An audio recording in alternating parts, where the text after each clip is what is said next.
The first time she noticed him, it was through the glass. Not his face. Not yet. Just the shape of a man standing across the street at 11:47 on a Tuesday night, hands in the pockets of a coat too expensive for that neighborhood, head tilted at the angle of someone who had already decided what he was looking at. Mia Delgado wiped down the same section of counter she had wiped down 4 minutes ago and tried very hard not to look up again. The diner was almost empty. It was always almost empty at this hour. A trucker at booth 6 nursing black coffee, an old man at the counter who never ordered anything but toast, and the kitchen running on its end-of-shift fumes, grease smell hanging in the air like weather. The fluorescent lights buzzed in that way they did when one of them was dying, and Frank, the owner, had been promising for 3 weeks to replace it. Outside the window, past her own reflection superimposed over the empty parking lot, the man across the street had not moved. He had been there 20 minutes. She knew because she had started counting the second time she saw him. The first time, she had told herself she was imagining it. People waited outside places. People smoked cigarettes on corners. People did all kinds of things that had nothing to do with her, and she had made it a rule, a survival rule, to not assume that every stranger was a threat, because if she did that, she would never leave her apartment again. But he was not smoking. He was not on a phone. He was not waiting for a bus, because the bus stop was a block away, and he was not waiting for a ride, because no car had slowed for him. He was watching the diner. Mia folded the rag, unfolded it, folded it again. Her hands had gone cold in the way they always went cold when her body figured out something before her mind caught up. She knew who he was. She did not know his face, but she knew who he was, the way a small animal knows what a shadow means even before the shadow moves. He was one of Daniel's. She had left Daniel 9 months ago. 9 months of careful small steps, a new apartment under a friend's cousin's name, a new job at a diner 3 towns over, a new phone number, a new bank account, a new everything. She had thought, for the last 6 weeks, that she had finally slipped the hook, that she had finally become small enough, quiet enough, invisible enough that he had stopped looking. She had been wrong. Mia, honey, you okay? Frank's voice. She turned too fast, and he saw it. The flinch, the way her shoulders came up. Frank was a good man. Frank was 64 and had 2 daughters and called her honey in the way her own father should have. And she had learned, slowly, over these 9 months, that he did not mean anything by it except kindness. I'm fine, she said. You're white as the ticket paper. I'm fine. He did not believe her.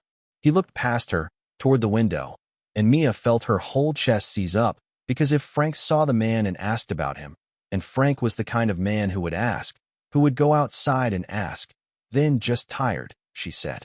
The words came out too fast. Long shift. I'm okay. Really. Frank's eyes stayed on her another second. Then he nodded, because he had learned too. She had told him, without telling him, a long time ago. He never pushed. He just made sure she always had the shift that ended before full dark, and he always walked her to her car when he could, and he had stopped asking why her last name on her W-2 did not match the name she went by out front. He was not going to be here in 20 minutes. He would be gone. He would be in his truck, driving home to his wife, and the other waitress, Caro, was on break in the back, and the cook was listening to headphones and could not see the front at all, and Mia was going to be alone in this diner with that man across the street still standing there, still watching. Her hand moved, very slowly, toward her apron pocket. The phone in there was not her phone, not the regular one. It was a small cheap thing she had bought at a gas station for $41 in cash, and she had not put a single contact in it, because a phone with contacts was a phone that could be used against you if he ever got his hands on it. And she knew that now. She had learned that. She had kept it for emergencies. For the kind of emergency where her real phone was not safe, where the regular numbers were not safe, where she needed to reach someone who existed outside every list Daniel could make. There was exactly one number programmed into it. She had been given that number 3 months ago, in a laundromat in a town she had only stopped in for 20 minutes, by a woman who washed her hands before she handed Mia the slip of paper, and who had said only, if you are ever in a situation where you think you will not make it through the next hour, call this. Don't call it before that. Don't call it instead of the police. Call it only if you believe the police will not get there in time. Mia had taken the slip of paper. She had memorized the number. She had burned the paper in her kitchen sink that night. She had never intended to use it. Her hand closed around the phone. Outside, across the street, The man shifted his weight. He checked his watch. He looked, for the first time, directly at the window of the diner. Directly at her. And then he smiled. It was not a friendly smile. It was the smile of a man who had been told he was allowed to do something, and who had been waiting a long time to do it, and who had just decided that the waiting was about to be over. Mia pulled the phone out of her apron. Her fingers were shaking. She pressed the wrong key twice. She pressed the right one. She held the phone against her ear, below the level of the counter, so that even if the man across the street could see through glass and darkness, he could not see what she was doing. It rang once. Before I go further, if you've already been pulled into this, hit that like button and subscribe. It takes 2 seconds, and it means the world to me. Drop a comment and tell me where in the world you're watching from. Now, let's get back to them. It rang once, and then a voice answered, and the voice was not what she had expected. It was quiet. It was male. It was so calm that for a second she thought she had called the wrong number, that she had reached a voicemail service, that she had reached nothing at all. Yes. Just that. One word. Mia opened her mouth and nothing came out. Nothing. Her throat had closed. She had rehearsed this, in her head, for 3 months what she would say if she ever called this number, how she would explain, how she would sound rational, how she would not sound hysterical, how she would give the address and the situation in clean sentences like a person who deserved to be helped. What came out instead was a whisper. He's watching me from outside. There was a pause on the other end. Not long. Maybe half a second. But Mia heard it, and in that half second she knew that the man on the other end of the line had understood every single thing she had not said. He had heard the shake in her voice, and the fact that she was whispering, and the fact that she had not said hello, had not said her name, had not asked who he was. He had heard all of it. And then he said, in the same quiet voice, "Where are you?" She told him. Her voice did not belong to her. She watched her own mouth give the name of the diner and the cross street, and she watched her own hand grip the edge of the counter to keep from falling. And the whole time the man across the street was still there, still smiling. And she thought he is going to come across the street. Right now, while I am on this phone, he is going to come across the street and come in through that door, and I will not be able to stop him. On the phone, the quiet voice said, "Stay inside. Do not go to the back. Do not go outside for any reason. If he comes in, you go behind the counter and you stay there. Can you do that?" Yes. Are there other people in the diner? 3. Civilians. That word. Civilians. She did not understand, for half a breath, why a man would use that word. Then she did understand, and her stomach turned over. Yes. Okay. The voice did not change. It did not get softer, did not get harder. It was the voice of someone giving directions to a person who was drowning. "I want you to do one thing for me, Mia." She had not said her name. She had not said her name. She had called a number she had gotten from a stranger in a laundromat 3 months ago, a number she had memorized and never said out loud, and the man on the other end had known her name before she opened her mouth. Her knees gave out a little. She caught herself on the counter. "I want you to breathe," the voice said. "For in, for out. I am on my way. Do you understand me? I am already on my way." "How long?" There was another pause. Smaller this time. The smallest possible pause. "I finished this sentence," he said.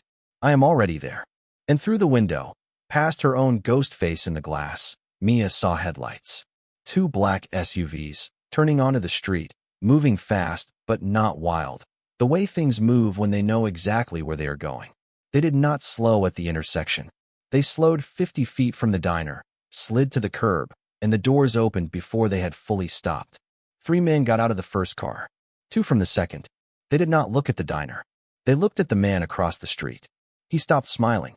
He turned, very quickly, and he walked, and then he ran, and 2 of the men broke away from the group and went after him, and Mia could not see where any of them went after that, because she was already sliding down behind the counter, her back against the cold metal of the milk cooler, phone still pressed to her ear, her whole body shaking so badly her teeth were clicking against each other. "Mia." The voice on the phone. "Yes. I am coming inside. I am wearing a black coat. You are going to see me in about 10 seconds. I need you to not be afraid of me. Can you do that?" "No." She heard, on the phone, the smallest sound. It might have been breath. It might have been the beginning of a laugh that had not been allowed to finish. "That's fair," he said. The bell over the diner door rang. Mia heard the door open, heard it close. heard one set of footsteps, slow, unhurried, not the rush of a man coming to scare her. And then, above the counter, a voice said, "Mia." The same voice. In the room now, not on the phone. She stood up. Her legs did not want to. She made them. She gripped the edge of the counter with both hands like it was the railing of a boat in a storm, and she came up inch by inch, and she saw him. He was not what she had pictured. She had pictured someone who looked like Daniel. Someone loud. Someone who took up more space than he deserved. Someone whose eyes went straight to the parts of you that were the easiest to break. That had been the only kind of dangerous man she had ever known, and she had assumed, somewhere, that they were all the same shape. This man was not that shape. He was tall, but not the kind of tall that walks into a room and makes everyone notice. He was the kind of tall you only noticed once he had chosen to let you notice, because until then, he was completely still. He wore a long black coat, charcoal gray suit underneath, no tie, the collar of his shirt open one button. His hair was dark and short and cut by someone who knew what they were doing. His face was not cruel. It was not kind either. It was the face of a man who had seen a great many things and had decided, a long time ago, that his own face was going to give none of them away. He was looking at her. Only at her. He had not looked at Frank, who had come out of the back the moment the SUVs pulled up, and who was now standing halfway to the register with his hands open at his sides like he had walked into a hostage situation and was trying to signal that he was not a threat. He had not looked at the trucker, who had set his coffee down and was sitting very carefully still. He had not looked at the old man, who had gone on eating his toast like nothing in the world had changed. The man in the black coat was looking at her, and his eyes did the thing that she would think about, later, for a very long time. They went across her once, fast, the way a doctor's eyes go across a patient in an emergency room checking, cataloging, counting. He looked at her hands, at her wrists, at the side of her neck, where her hair was pulled back and you could still just see, if you were looking, the yellow edge of a bruise that was almost faded, almost. He looked at her apron, at the shake in the hem of it, at the way she was holding the counter. He saw every single thing, and his jaw moved. Just once. Not a clench. Something quieter than that. A decision, made behind his face, that she did not get to hear. "Mia," he said, "my name is Cristiano Vale. You called me. You are safe. Nothing is going to happen to you in this room. Do you understand?" Nobody had ever talked to her like that. Not her mother. Not her father. Not any of the boyfriends before Daniel. And certainly not Daniel. And not the one therapist she had tried for 3 sessions, who had kept asking her what she had done to escalate the situation. "You are safe. Nothing is going to happen to you in this room." She nodded. She could not speak. He did not come closer. He stayed exactly where he was, 6 feet from the counter, hands visible, giving her space the way you give a frightened animal space. Behind him, through the window, she could see one of his men standing at the door like a wall that had just grown there. "Can you tell me his name?" Cristiano asked. The man outside. She opened her mouth, closed it, opened it again. "Daniel," she said. "Daniel Rourke." Something very small passed across Cristiano Vale's face. Not surprise. Recognition.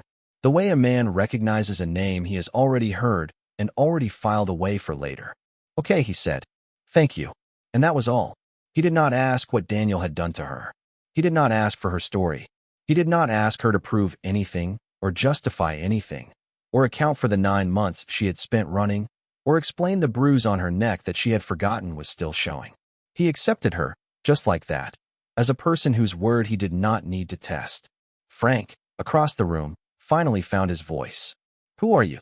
Cristiano turned his head, not his body, just his head, and looked at Frank. It was not an unfriendly look. It was the look of someone who was going to answer the question honestly, because the question had been asked honestly. "A friend of hers." "Since when?" "Since she called me." Frank's mouth opened, then closed. Then he looked at Mia, and Mia looked at him, and something passed between them, and Frank, bless him forever, nodded once, and said, "Okay." That was all. Just okay. He went back behind the counter on the far side, gave her a look that said, "I am here if you need me, and I am also not going to make this harder for you." And he picked up a clean rag and started wiping down the coffee machine like it was any other Tuesday. Cristiano turned back to her. "I'd like to sit down," he said. "Over there. I'd like you to sit with me, if you can. I am not going to touch you. I am not going to do anything you haven't agreed to." Is that all right? Mia had not made a decision of her own in 9 months that had not been shaped by what Daniel might do if he found her. She had picked her job because it was the one he would least expect. She had picked her apartment because the back window opened onto a fire escape. She had picked her hair color because it was the color he had never liked.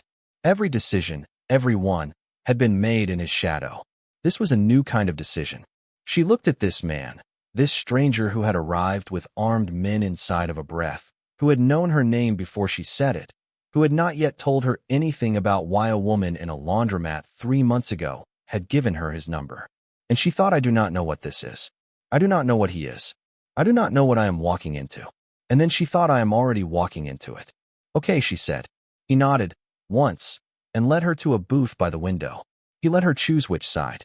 She chose the side facing the door, and he did not comment on it, but she saw that he noticed. She saw everything he noticed now. The noticing was going both directions. She slid into the booth. He sat across from her. Outside, the black SUVs were still at the curb, engines running. The 2 men who had chased Daniel had not come back yet. She could feel, more than see, another man somewhere behind her, stationed, watching the parking lot. I want to explain something to you, Cristiano said, and I want to do it while you still have the option of getting up and walking away. Because after I explain it, you may not want to walk anywhere with me, and that's going to be your right. I want you to know that up front. Okay. The woman who gave you that number. Do you remember her? Yes. Her name is Teresa. She works for me. Not, he paused, searching for a word that would not scare her, and then chose a different one, because he had already decided, she realized, that he was not going to lie to her. She works for me in a capacity that is not legal. Do you understand what I'm telling you? Mia's hands were flat on the table. She made herself keep them there. Yes, she said. I run an organization in this city. The kind of organization that the news uses a specific word for. I am not going to say the word because I don't love it, but you know the word. I am telling you this because I will not have you sitting across from me without knowing what I am. That would be unfair to you, and I am not going to start the way the last man started. She made a sound. It was not a word. It was the beginning of something, and then she swallowed it. Cristiano waited. Why did Teresa give me your number? She finally asked. Because 3 months ago, my organization started paying attention to Daniel Rourke. We paid attention to him for reasons of our own that have nothing to do with you. Through that attention, we learned about a woman he was looking for. A woman he had described in certain ways to certain people. We decided, my people and I, that we were going to find that woman before he did, and we were going to give her a way to reach us, in case she ever needed it. Why? He tilted his head very slightly.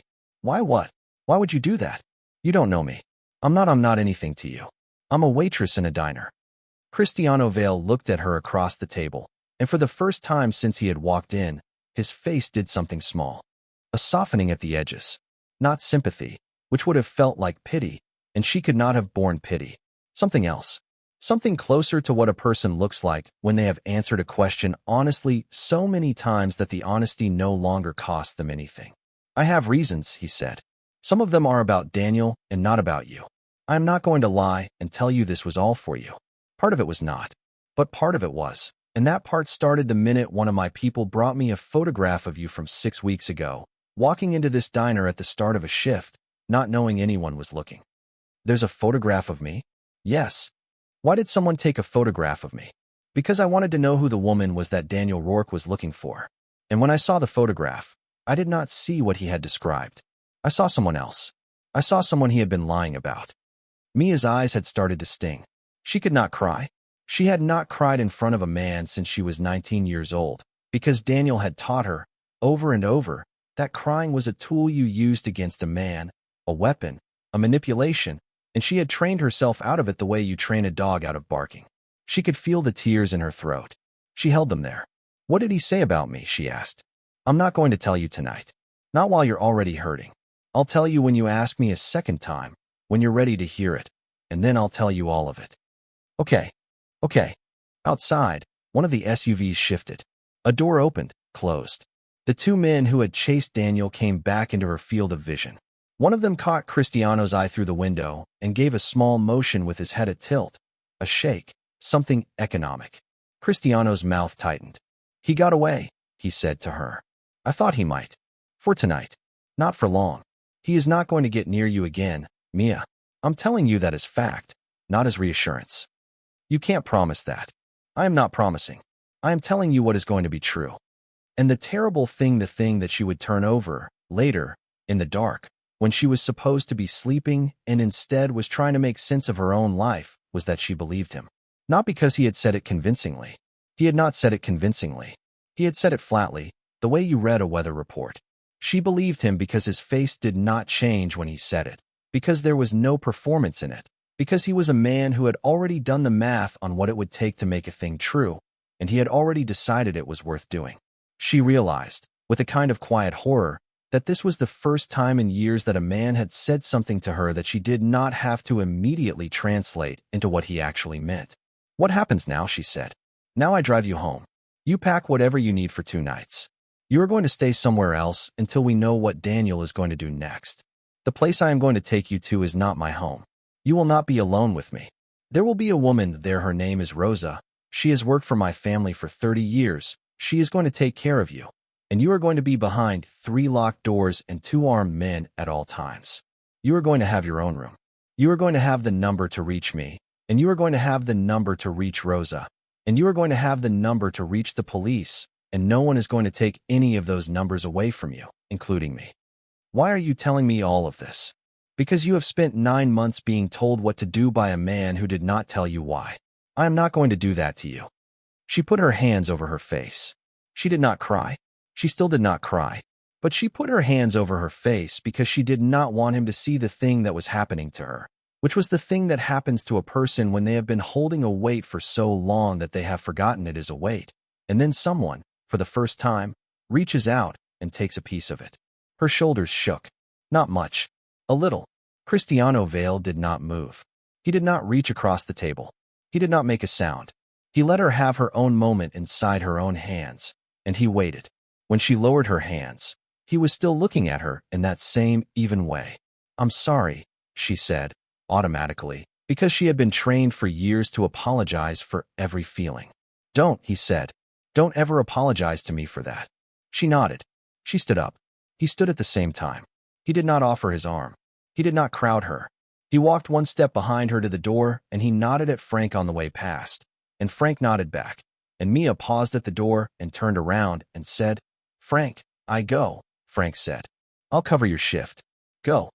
Thank you. Go, honey. Outside, the cold hit her. It was a clean cold. The kind that wakes you up.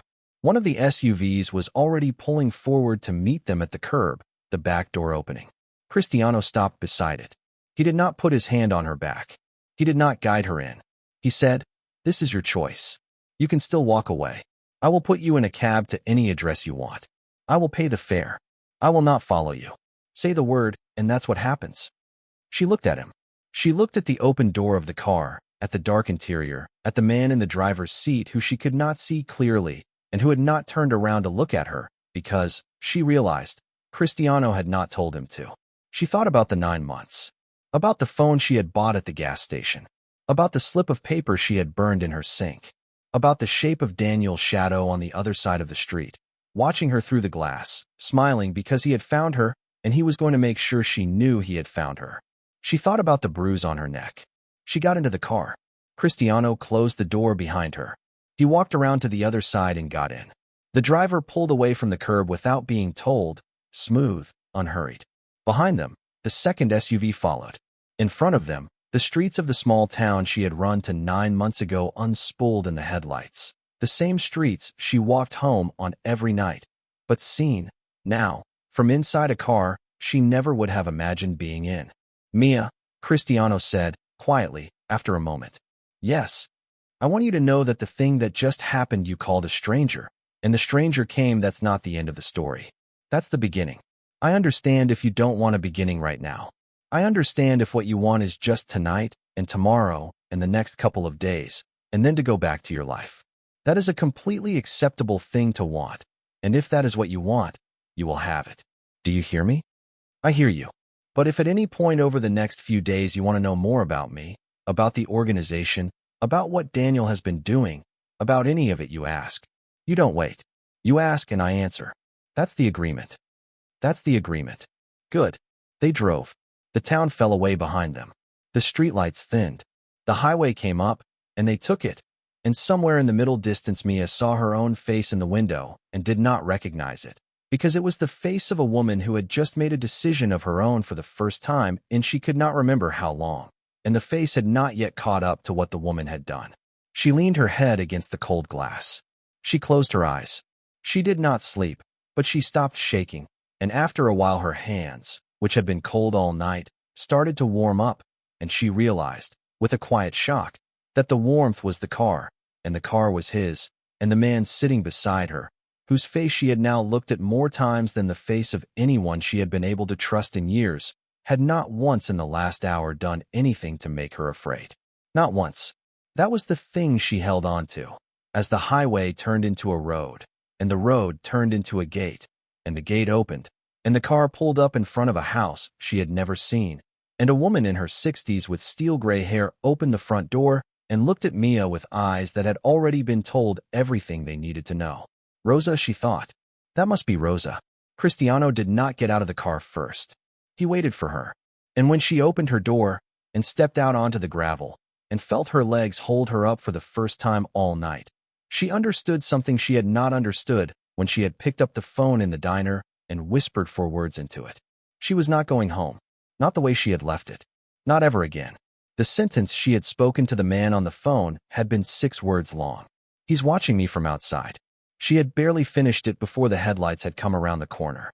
He had told her, on the phone, that he was already there, and she had not, in that moment, understood what he meant. She had thought he meant on the road, on his way, close. Now, standing on the gravel drive of a house at the end of a private road, with a 60-year-old woman waiting in the doorway, and 2 armed men moving into position on either side of the car without being told, Mia Delgado understood what Cristiano Vale had meant. He had not meant he was on his way. He had meant that from the moment she called him, she was already inside the circle of what he protected, and that circle had been drawn around her before she ever spoke, and everything that was about to happen, the house, the room, the safety, the long, slow pulling apart of Daniel Rourke's life, and everything he had done to her, all of it had started the minute she pressed the phone against her ear and whispered the only 6 words she had the strength to say. He had been watching her from outside, and someone else, someone she had not yet met, someone who would not introduce himself to her until the 2nd night, and who would not tell her his full name until the 4th, had been watching him. She followed Rosa into the house. The door closed behind her with a sound that was not a slam. It was heavier than that. It was the sound of a door that had been built to close against something, a door that was not going to open again until someone on the inside wanted it to. For the first time in 9 months, Mia Delgado was standing on the inside. She did not know yet what that was going to cost her. She did not know yet what it was going to give her. She only knew, as Rosa took her coat and gestured her toward a staircase, and said, in a voice that was weathered and kind and carried in it the accent of a country Mia had never been to, "Come, child. You'll be hungry even if you don't think you are." She only knew, as she followed this stranger up a staircase in a house she had never seen, that something had ended tonight that had been ending for a long time, and something else had started that she did not yet have a name for. Behind her, in the driveway, Cristiano Vale stood beside the car, on the phone with someone whose voice she would not hear, saying 3 words. "Find him tonight." The man on the other end of the call, whose name was Luca, and who had been with Cristiano for 11 years, said, "Alive?" Cristiano looked up at the window of the room on the 2nd floor where Rosa had just turned on a lamp for a woman who did not yet know she was being given her own bed in a house that had never, in its history, been opened to a stranger. He watched the lamp glow behind the curtain. He thought about the bruise on her neck. He thought about the photograph his men had brought him 6 weeks ago, of a woman walking into a diner in a town she had chosen because it was small enough to hide in, her shoulders up around her ears, her hands in her pockets, looking at the ground the way people look at the ground when they have stopped believing that looking up will show them anything worth seeing. He thought about the voice on the phone an hour ago. "He's watching me from outside. For now," he said. He ended the call. He looked up at the window one more time. Then he walked into his own house, where a woman he did not yet know was sitting down, for the first time in 9 months, in a room where no one was going to come through the door without her permission.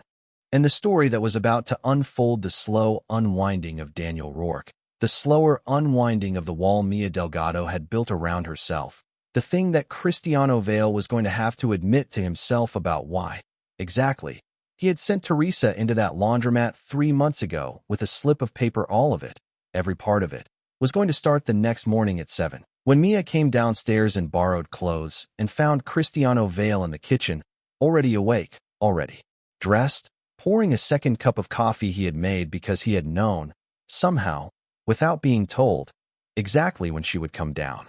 But that was the next morning. Tonight, she slept. Tonight, for the first time in 9 months, Mia Delgado slept without her shoes on, and without her bag packed, and without her phone in her hand. And she did not wake up until the light through the curtains was a color she did not recognize, because it was the color of a morning she had not earned yet and did not know, at the time, that she was being given. Downstairs, Cristiano Vale did not sleep. He sat in the study at the back of the house with a folder open on the desk. The folder had been there for 6 weeks. He had read it through 4 times. He had not needed to read it 4 times. He had read it 4 times because each time he did, something inside him that he had spent a long time keeping in a specific place had moved an inch toward a different place, and he had wanted to see whether that movement was a thing he was choosing or a thing that was happening to him without his permission. He was still not sure. The photograph on top of the folder was the first one his people had taken. A grainy telephoto shot of a woman walking from a parked car toward the back door of a diner on a cold morning 6 weeks ago. Coat a size too big, shoulders up around her ears. Not looking at the camera, not looking at anything. Walking the way women walk who have made themselves into the shape of a thing they hope no one will notice. Luca had brought it to him. Luca had stood on the other side of the desk and waited, because Luca had worked for him long enough to know when a silence was a silence he was not supposed to interrupt. Finally, Cristiano had said, "This is her. This is the one Rourke has been describing, yes. She's not what he's been saying. No, boss. Not even close." Cristiano had looked up then, and Luca had looked back, and Luca, who had been at his side for 11 years, had said, "What do you want to do?" The answer had come before the question was finished. "I want to find her before he does. I want Teresa to give her a number." Whose number? Cristiano had looked, for a moment, at the photograph, at the space between her shoulders. Mine. Luca had not reacted. Luca never reacted. But Cristiano had seen him go still for exactly 1 second, and then Luca had said, "Understood." And 3 days later a woman had walked into a laundromat in a town 2 hours from where Mia worked and pressed a slip of paper into Mia's palm. For 6 weeks the phone had not rung. Tonight it had. He had been in the car, coming back from a meeting across town, and the phone had rung in his coat pocket, and he had known, before he looked at the screen, that it was going to be her. He had answered on the first ring. He had not said hello. Hello was a word for a conversation that had not yet started. This conversation had started 6 weeks ago. "He's watching me from outside." And Cristiano Vale, who had spent 15 years making sure that no one in any room he was in could see what he was thinking, had turned his face toward the window of the car so that his driver could not see what had just happened to it. Now, in the study, he opened the folder to the second page. The second page was a list. Things his people had learned about Daniel Rourke in the 3 months since he had first come into Cristiano's attention. The list did not get better the further down you went. At the top were the business reasons, the territorial reasons, the reasons a man like Cristiano was allowed to look at a man like Daniel without anyone asking why. Further down were the other reasons. The women. The pattern of the women. For before Mia that his people had been able to identify, 3 of them had left the state.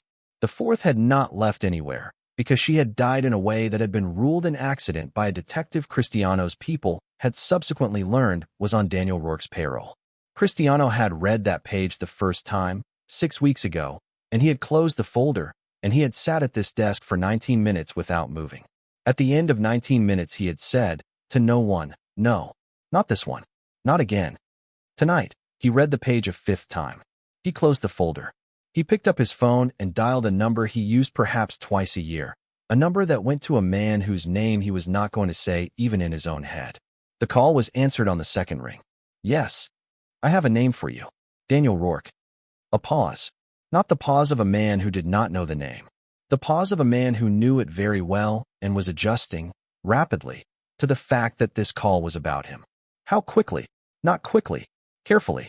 I want everything. The bank. The detective. The cousin in Queens. The woman in Scranton he sends money to. The house he thinks nobody knows about. All of it, in a form I can hand to the right people when I decide to hand it. And I want it quiet. I do not want him to know any of it is happening until the day it falls. Understood. One more thing. The fourth woman. The one who died. Find out what actually happened. I don't need it for court. I need it for me. A pause. Then, understood. The call ended. Cristiano set the phone down. He turned off the lamp on the desk. He walked up the stairs, and at the top, he did not go toward the room where Mia was sleeping. He went the other way, to his own room, and he lay back against the pillows with his phone on his chest and did not sleep. He stayed there, in the dark, for the rest of the night, listening to the small sounds of a house that was holding, for the first time in as long as he could remember, something inside it that he had decided, without telling anyone including himself, was worth holding. And 3 floors below, in a kitchen where a pot sat on an unlit stove, a cup had already been placed on a saucer beside another cup. Rosa had set them out before she went to bed, because Rosa had worked in this house for 30 years and Rosa did not need to be told what was happening in order to know what was happening. She had understood, the moment she had opened the front door and seen the woman on the gravel with her hands in the pockets of a coat that was too thin for the weather, that the morning was going to need 2 cups. The cups sat on the counter, in the dark, waiting. Upstairs, Mia slept. 1 hallway away, Cristiano did not. And outside, on a cold road 200 miles to the east, a man named Daniel Rourke who had run from a diner an hour ago was driving too fast in a car that was not his, not understanding yet that every road he was going to take for the rest of his life was already being mapped, and the woman whose name he had been using in certain rooms like a thing he owned had, as of 90 minutes ago, become the single most protected person in a city she did not yet know she had walked into. He did not know any of that. He was going to learn. She came down the stairs at 7 in the morning in clothes that were not hers.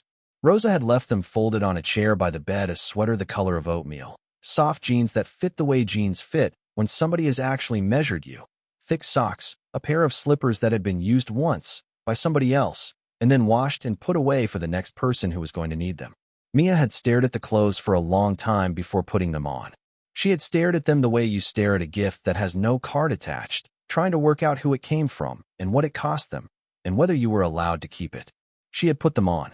Her own clothes, the ones she had been wearing at the diner, had been taken away at some point in the night, and she had not heard anyone come in to take them.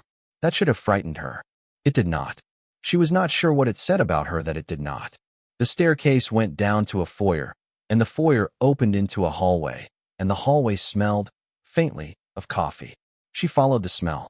The kitchen was large without showing off about it. Wooden beams across the ceiling, a stone floor, a long table in the middle with 6 chairs pushed in around it, and a 7th that had been pulled out. On the stove, something was simmering in a pot that she could not see into. On the counter, near the window, 2 cups sat on 2 saucers. One was steaming. One was not yet, but the coffee was in it already, waiting for the milk Rosa was pouring into a small pitcher at the sink. Cristiano Vale was sitting in the pulled-out chair. He did not look up when she came in. He let her have the moment of arrival without being watched. He was reading something on a phone, one elbow on the table, his other hand around the handle of a cup that was already empty, and he wore a charcoal sweater and dark trousers and no shoes, which was the smallest and strangest thing she would notice about him that morning, because it meant he was in his house, and he did not need to perform being in his house for her. Rosa turned from the sink. There she is. Come, sit. You sleep like I sleep, you're going to be hungry. I'm not, sit. Mia sat. Rosa set the 2nd cup in front of her and the small pitcher of warm milk beside it, and pushed a sugar bowl across the table without comment.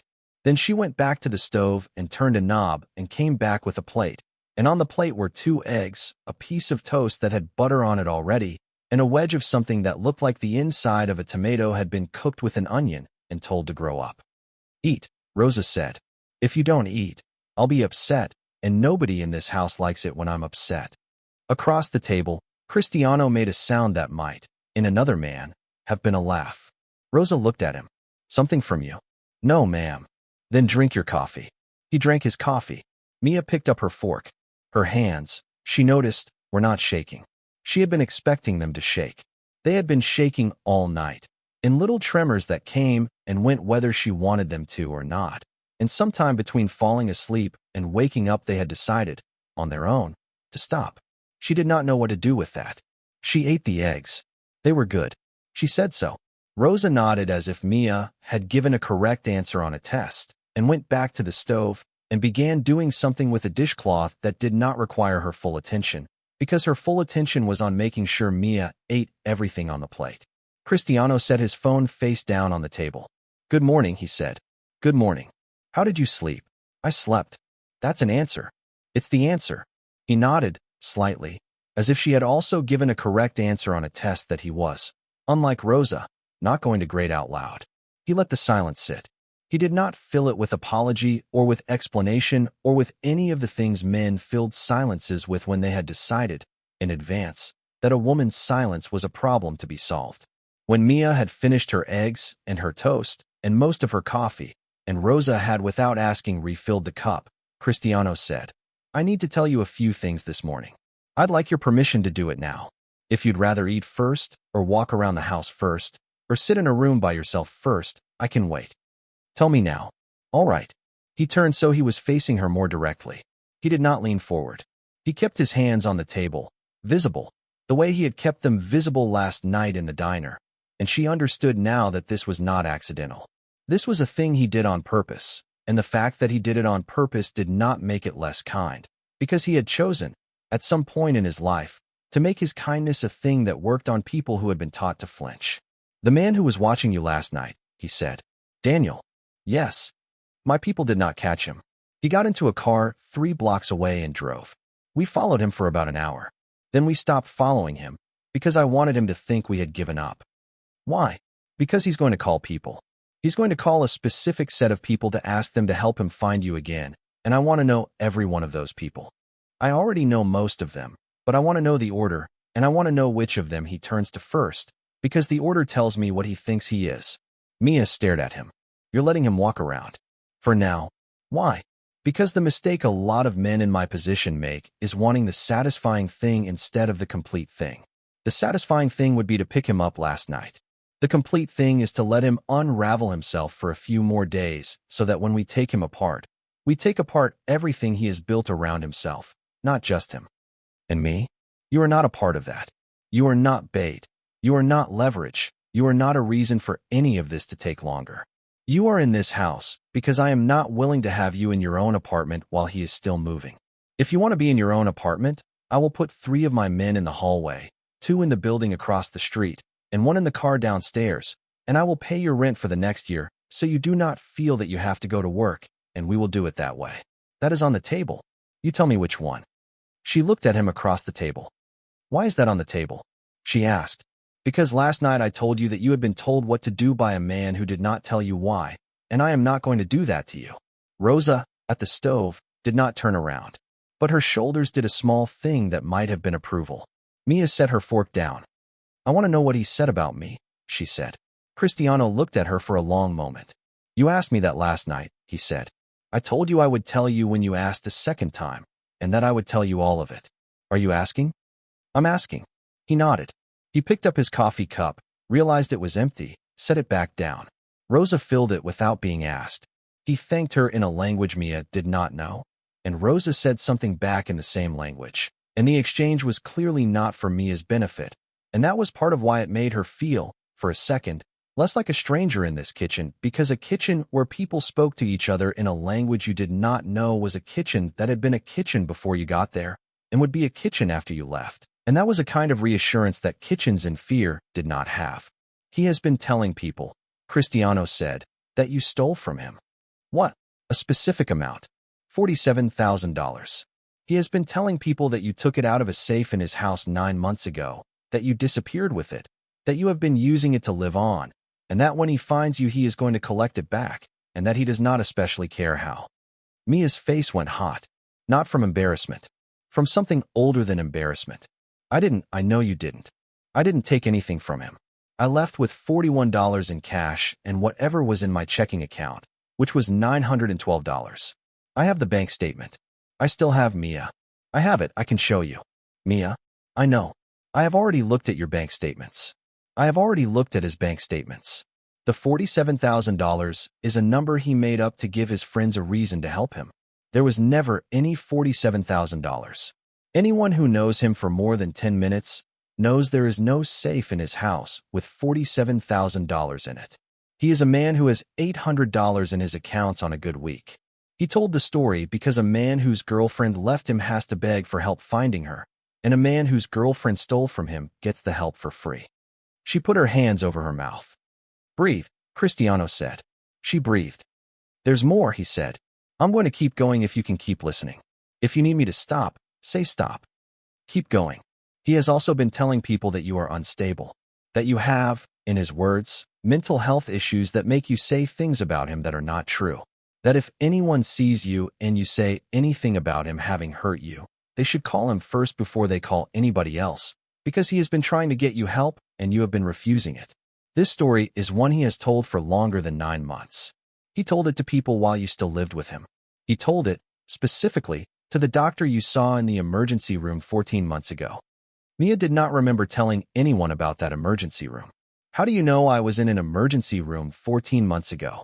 Because the doctor you saw is someone whose name came up in our work, and when we went to look at her records for an entirely different reason, your name was in the file of a woman she had treated, and the note in the file said that the patient had declined to give a truthful account of her injuries at the request of her partner, who was in the room. The doctor did not believe Daniel. She wrote that down. She wrote down that she did not believe him. She wrote down what she thought had actually happened, and she put it in the file in a way that would not be found by him if he ever looked, but would be found by a subpoena if it ever came to that. She was doing her job, and she was doing it for you, and she did not know if you would ever come back. You should know that somebody tried for you. Not everybody in your life has failed at this. She tried. The tears came, then. She could not stop them. They were not big tears. They were the slow kind, the kind that leak out because a door inside of you has been held shut for so long that when someone touches the handle, the whole door just gives up. Rosa put a folded napkin on the table near her hand. Rosa did not say anything. Rosa went back to the stove. Cristiano did not reach across the table. He said, quietly, I'm sorry. I know that's a lot. Keep going. Are you sure? Keep going. All right. He took a small breath. There is a list of things he has done. I can give you the list whenever you want. You don't need to know it this morning. You will need to know it before we decide what to do. The short version is that he has done this before, and some of the women got out and some of them did not. And the one who did not is the one whose name I asked a man to find out about at 3 o'clock this morning. I am not going to tell you her name today.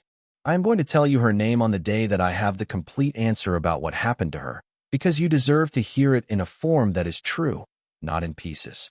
Okay, the last thing I need to tell you this morning is the piece I owe you about myself. I told you last night what I am. I did not tell you why I became it. I'm not going to tell you the long version today either. But I want you to know this. My mother died when I was 16. She died because of a man my father had trusted. My father spent the last 10 years of his life turning the thing he did into a thing that had rules, so that what happened to my mother would not happen to the next person in his house. When my father died, I inherited those rules. The rules are not legal. A lot of what we do is not legal. But the rules exist, and they have lines in them that we do not cross. And one of those lines is that we do not touch women.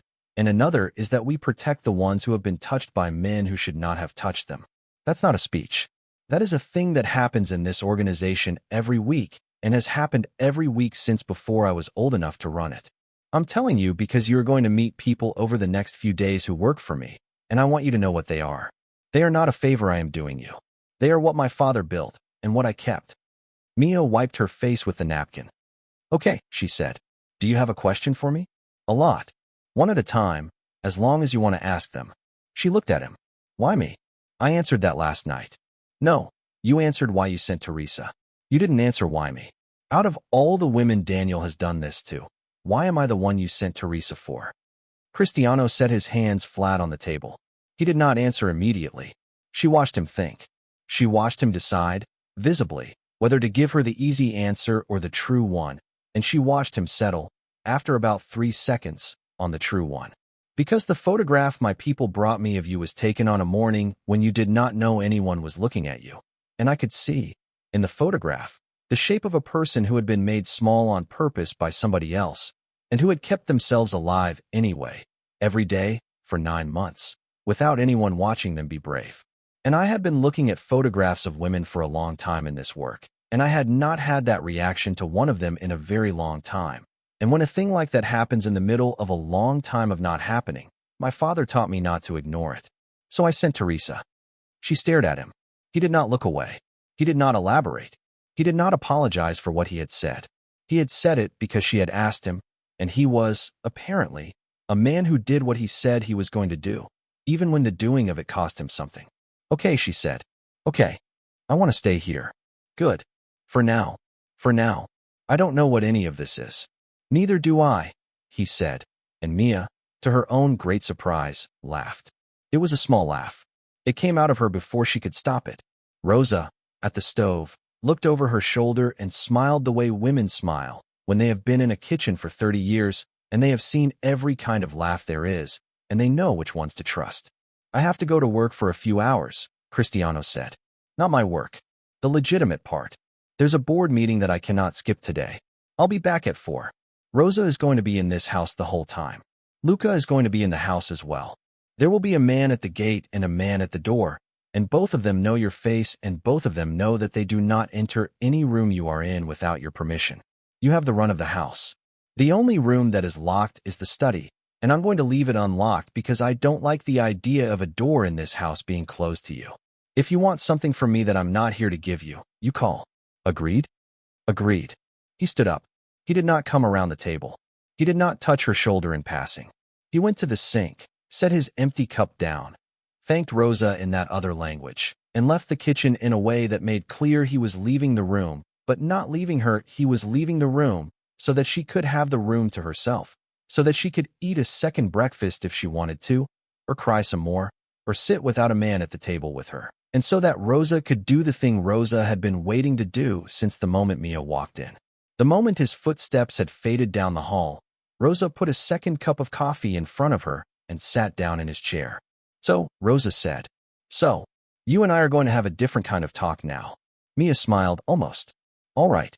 I'm going to ask you questions, and you don't have to answer any of them. But you should know, before you start being careful about what you say to me, that I was in this kitchen the night he brought his mother home after she had been hurt. I was 29 years old.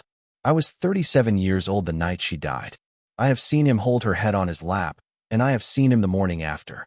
There is no version of you that I haven't seen some version of before, child, and you are not going to shock me, and you are not going to scare me, and you are not going to impress me by being brave.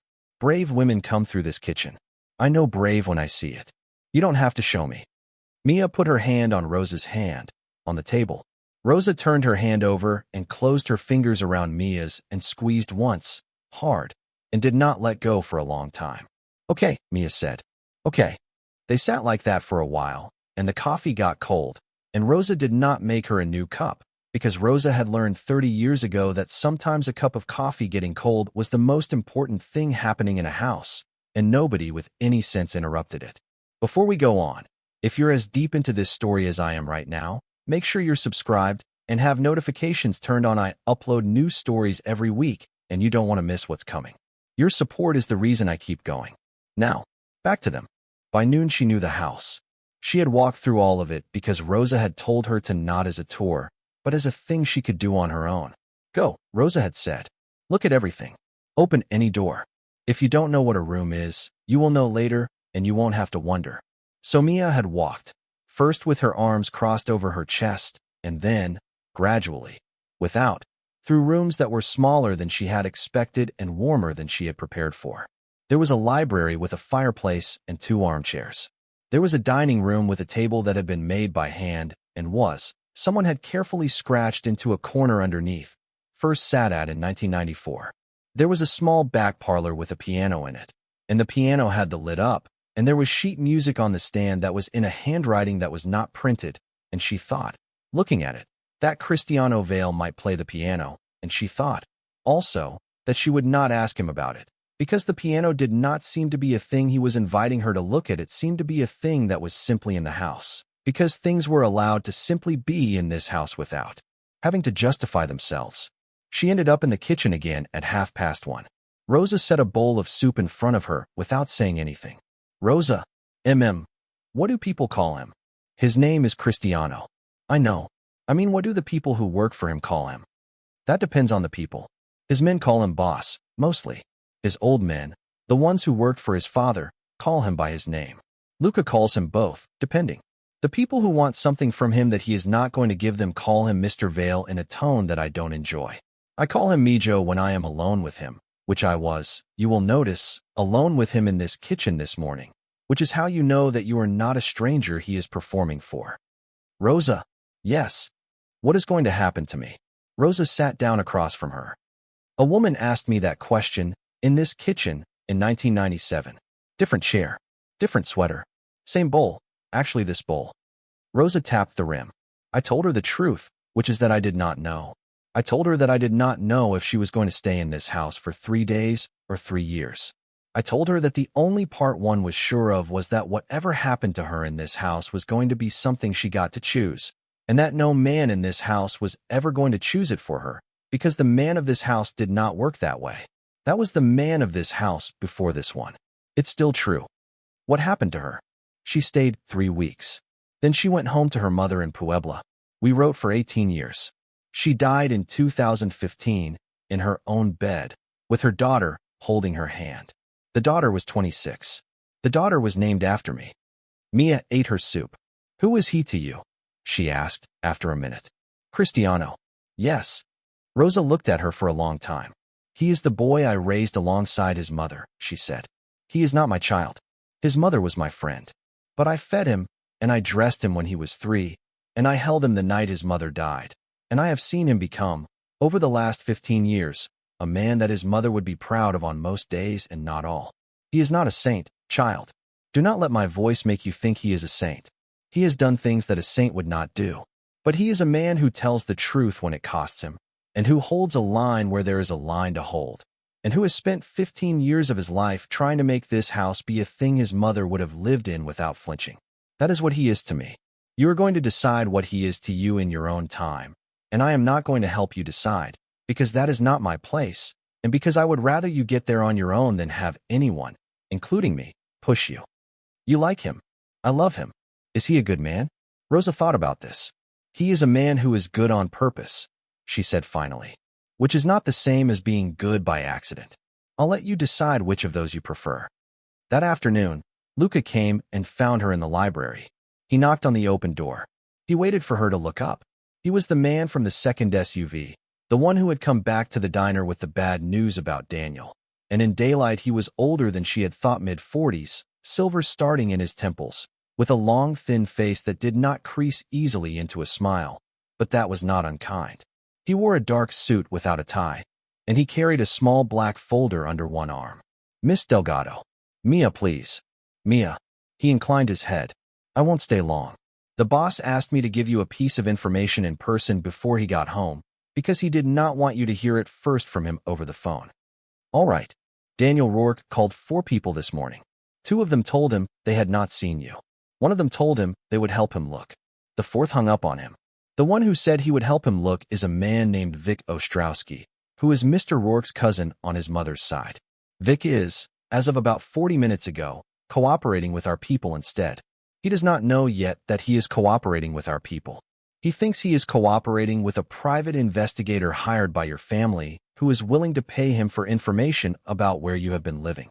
He is feeding Mr. Rourke a set of things that are not true, and Mr. Rourke is, at this moment, in a car on his way to a town in Pennsylvania where you have never been, to look for you at a motel you have never stayed in.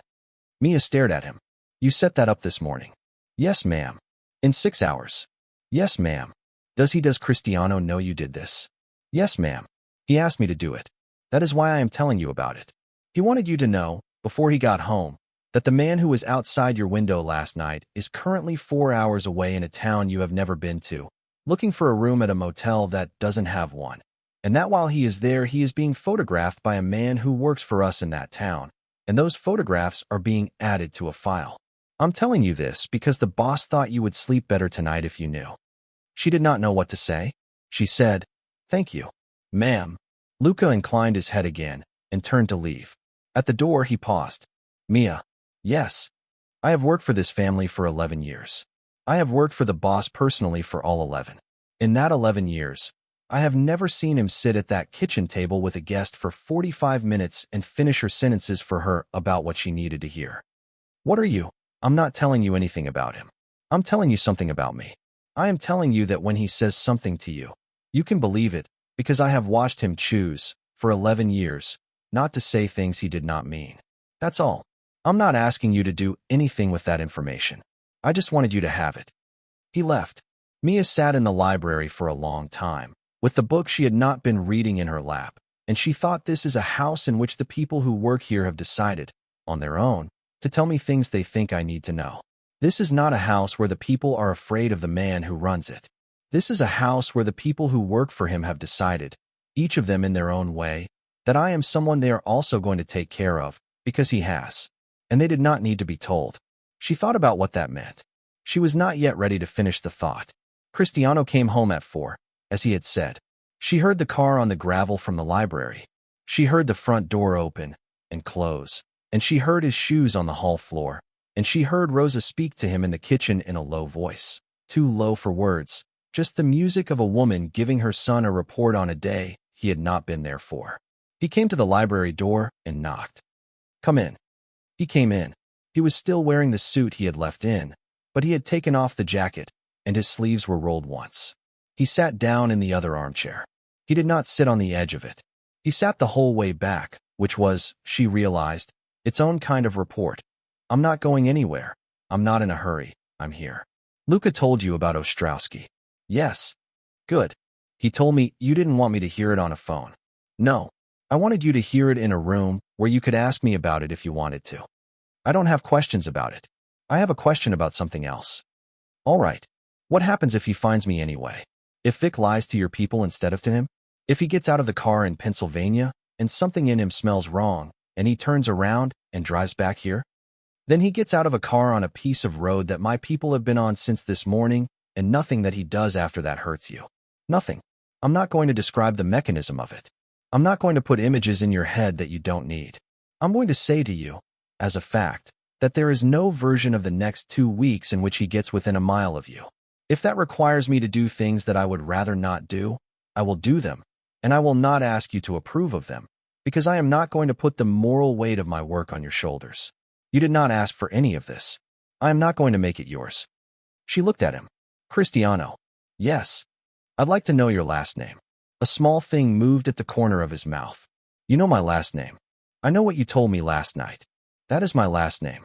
You told it to me the way a man tells a stranger his last name when he wants her to know it for professional reasons. Oh, I would like to know it the other way. He looked at her for a long moment. Vale was my father's name, he said. My mother's name was Amara. Her family name was Escalante. I carry both of those inside of my name legally, but on paper, for the business, for anything public, I am Cristiano Vale. Among the people I grew up with, I was Cristiano Vale Escalante. Among the very small number of people who have ever been allowed to say my mother's name to me, I have been, at various times, Cristiano, or just Ano, which was what my mother called me when she was not angry at me, which was most of the time. That's the whole of it. Ano. You can call me whatever you want. I'll start with Cristiano. All right. They sat for a moment in the quiet of the library. Outside, the sun had started to come down toward the trees, and the light in the room had turned the color of weak tea, and somewhere, far off in the house, Rosa was opening and closing cabinets in a rhythm that said dinner was being thought about. I want to tell you something, Mia said. Go ahead. I don't know who I am without him yet. Cristiano nodded, as if he had expected her to say this, and had already made space for it in whatever was happening inside his chest. I know. I have been away from him for 9 months, and I still don't know. I have been planning my days around not being found by him.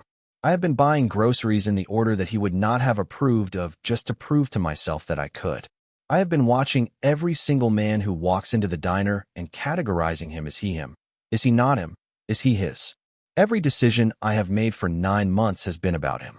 And now I am here, and he is 4 hours away in Pennsylvania, and I still don't know what to do with my own hands. I don't want you to think that the way I am sitting in this chair right now is me. I don't want you to fall for this version of me, because this version of me is still mostly about him. And I don't know when that stops. And I don't want to waste your time. Cristiano was quiet. Then he said, Mia, I'm not falling for any version of you. I'm sitting in a chair across from you and paying attention. That's all that's happening here right now. You don't owe me a version of yourself that is finished. I don't have a finished version of myself either. Nobody in this house does.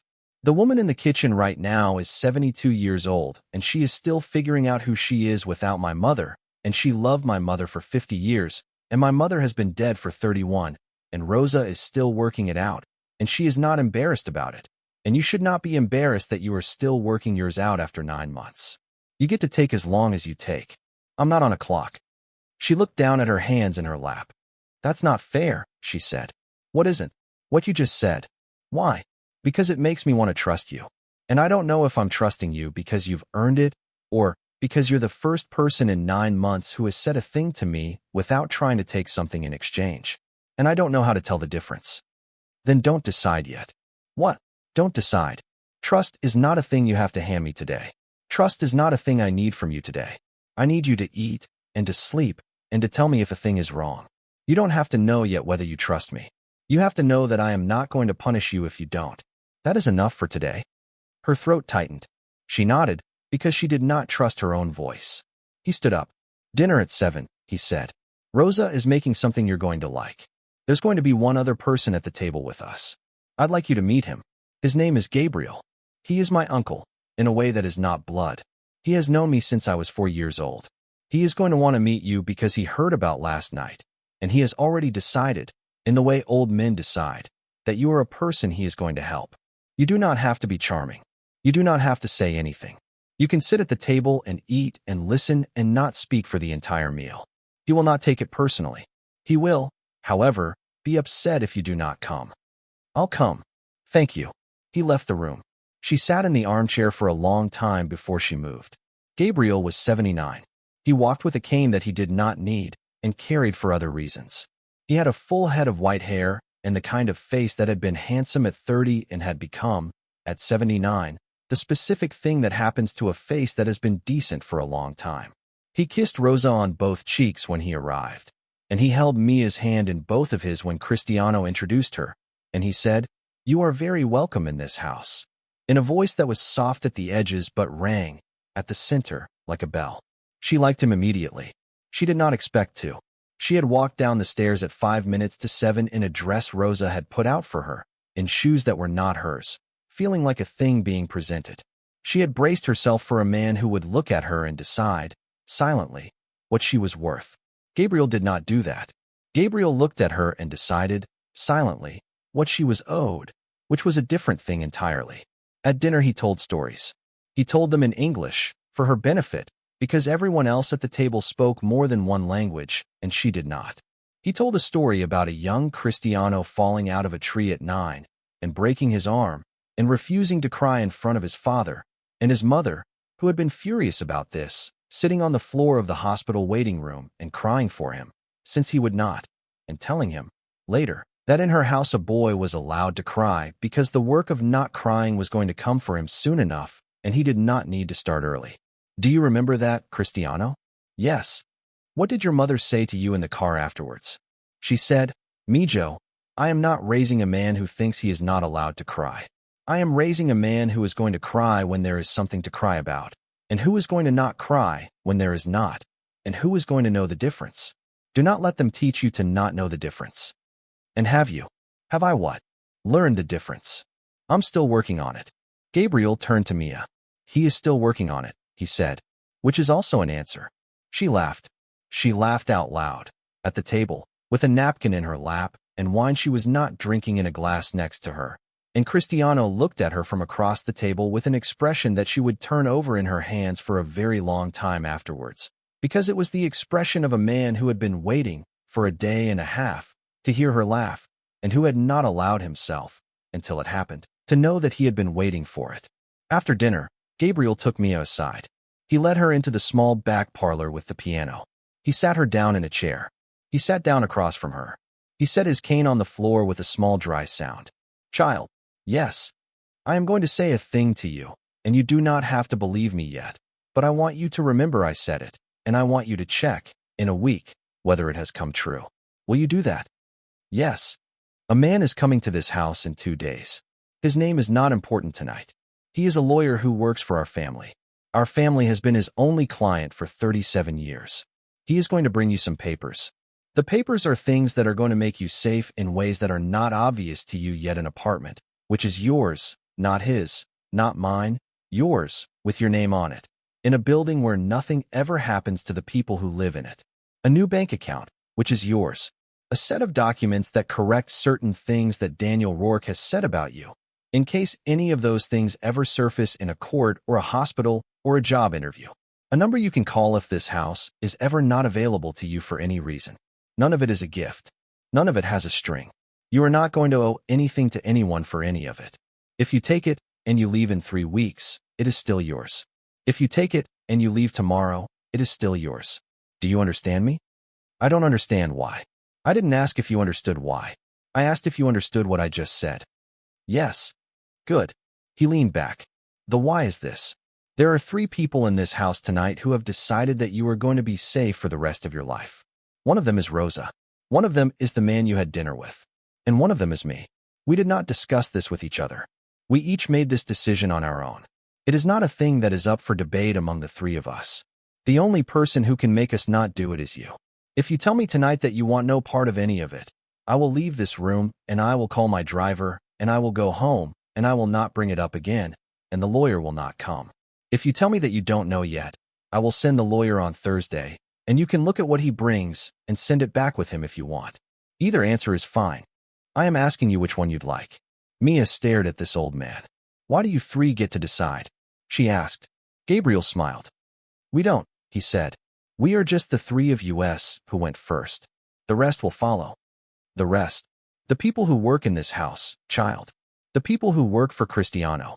The people who were, 10 years ago, your husband's problem, and who have very long memories, and who are going to notice, over the next few days, that he has been walking around telling stories about a woman named Mia Delgado, and they are going to start to feel about that the way we feel about it.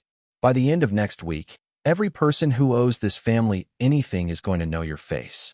And every one of them is going to know that anyone who touches you is, as a consequence, going to be a problem for this family. That is what he is buying when he brings you into this house. And that is what you are being given, whether you have asked for it or not. He is claiming you, child. He has not used that word to you. He has not used it to me. But he is. I watched him do it last night in the diner, through a man's eyes, because I have watched men claim women my whole life, and I know the shape. He did not do it loudly. He did it in the way he stood next to you at the car door and asked you if you wanted to get in. But he did it. And the rest of us are going to follow. You should know. She could not speak. Gabriel waited. Finally, she said, send the lawyer. Good girl. He picked up his cane. He stood up. He walked with her back to the kitchen, where Cristiano and Rosa were arguing, in soft voices, in that other language, about something involving the pot on the stove. He kissed Rosa again. He shook Cristiano's hand. He put a hand very briefly on Mia's shoulder, not to claim her, but to bless her, in the way an uncle blesses a niece he has decided is family now. And he went out to his car and was driven home. In the kitchen, Cristiano said, You okay? Yes. What did he say to you? He said you were claiming me. Cristiano went still. That's not the word I would have used, he said, carefully. What word would you have used? I don't have one yet. Okay. Do you want to stop being in this house? No. Do you want me to not do the thing he was describing? I want you to do it. He looked at her. Mia, I want you to do it. I don't have the language for it either. But I know I want you to do it, and I don't want to wait until I have the language. I want you to do it, and I want to figure out the language while you're doing it. Across the kitchen, Rosa made a small sound that was the sound of a woman who had been waiting a long time to hear a specific sentence, and had just heard a version of it close enough that she could stop waiting.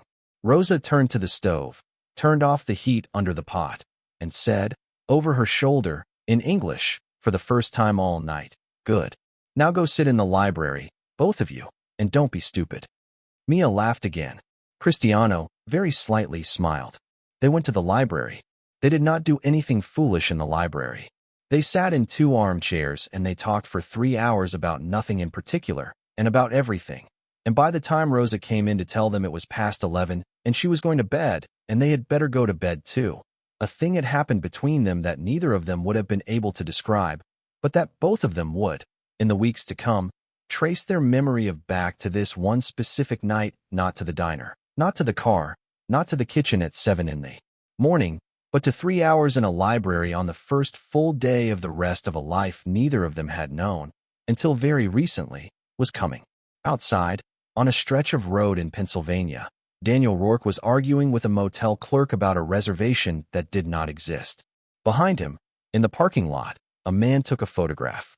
The photograph was sent, inside of 15 seconds, to a phone in a house in a different state, where it was received, looked at, and filed in a folder that was getting thicker by the hour. The man who received it looked at it, and then looked, across the library, at the woman sitting across from him, and decided, without saying anything, that he was not going to show her this one. Not tonight.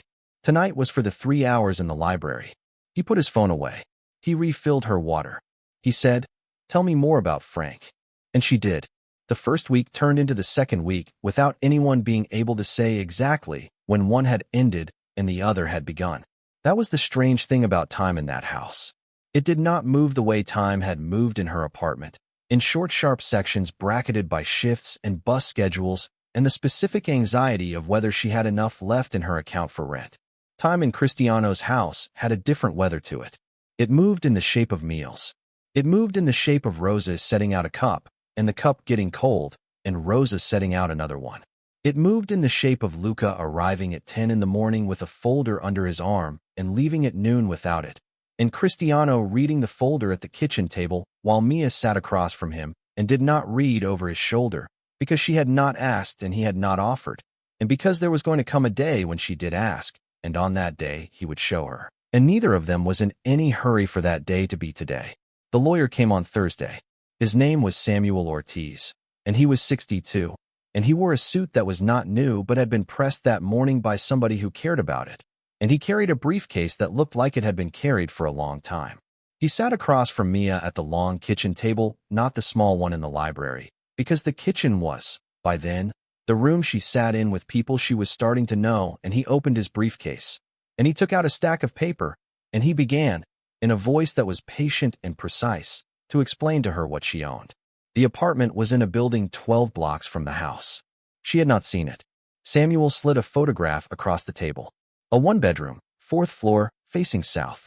The building had a doorman and a camera system and a fire escape that was, he told her without looking up, rated for actual human use, unlike the one at her last apartment, which a man from Cristiano's people had examined 2 days ago and had described in a short report as a murder waiting to happen. She looked at the photograph. She said, "Who paid for it?" "Mia." "Who?" "A trust. The trust is in your name." The trust was funded by a set of people whose names are on a second sheet of paper if you would like to see them, and none of those names is Cristiano Vale, because Cristiano is not allowed to own things in your name without your signature, and nothing in this building is going to require your signature ever, because the entire point of this arrangement is that you own it outright from today forward, and no one, including him, can take it back. "Do you want to see the names?" "Yes." He gave her the second sheet. Rosa was on the list. Gabriel was on the list. Luca was on the list. A woman she had not yet met, who Samuel identified, when Mia asked, as a retired federal prosecutor who is an old friend of this family and who does not like Daniel Rourke for reasons that predate you by 6 years, was on the list. Samuel himself was on the list. There were 3 other names she did not recognize, and Samuel said, about each of them, a sentence, and each sentence was of the form that person's mother was in the kitchen of this house in 1984, or that person's sister left a man very like Daniel Rourke in 1999 because this family helped her, and by the third name Mia understood what she was looking at. She was looking at a list of every person who had ever been taken out of the dark by the house she was sitting in, and who had decided, when the chance came, to put money into taking someone else out. She put her hand flat on the table. "I'm on this list," she said. "Pardon. I mean, I'm going to be on this list. One day. For someone else." Samuel looked up at her over his glasses. "That's between you and the future," he said. "But yes, if you decide, at some point, that you would like to be. Most of us did. It takes about 3 years before you start thinking about it. I'll mention it to you again in 3 years, if you haven't brought it up yourself. You assume I'm going to be alive in 3 years. I don't assume. I plan." She signed the papers. She signed about 40 pages of papers, because owning something in America, it turned out, required more signatures than she had ever produced for any other purpose in her life, and by the end her hand was shaking a little from the sheer physical repetition. Samuel did not watch her sign. Samuel, like everyone else in this house, knew how to not watch. He read something else while she worked, and when she slid the last page back across the table, he picked it up without looking at her face, which was important, because her face was doing something she did not want him to see. "There's one more thing," he said. "All right. The other matter. Concerning Mr. Rourke. Cristiano has asked me to give you the option today, and I'm going to give it to you. And your answer is not going to change what happens to Mr. Rourke. He has made enough choices on his own that his outcome is not in any way dependent on you. But it might change a small piece of how he experiences his outcome. And Cristiano wants you to know that you are allowed to make that call, if you want to make it. And he also wants you to know that you are allowed to refuse to make it, and that nobody in this house will think less of you for either choice." Samuel: "Yes. What's the choice?" "When Daniel Rourke is arrested, and he is going to be arrested, and the arrest is going to happen within the next 11 days. And I am not able to tell you more about the mechanism because I genuinely do not know, which is how a family lawyer is supposed to not know things when he is arrested. There is a version of events in which he learns, at the moment of the arrest, that the woman he has been looking for was the reason he was caught. And there is a version in which he never learns that at all. He is going to be caught either way. It is simply a question of whether the last piece of information he has, before the room he is standing in changes permanently, is your name or not your name." She stared at him. "Cristiano wants me to decide that. He wants you to have the option to decide that. He does not want you to decide it quickly. He will ask me, next Tuesday, what your answer is. If you have an answer, I will bring it back to him.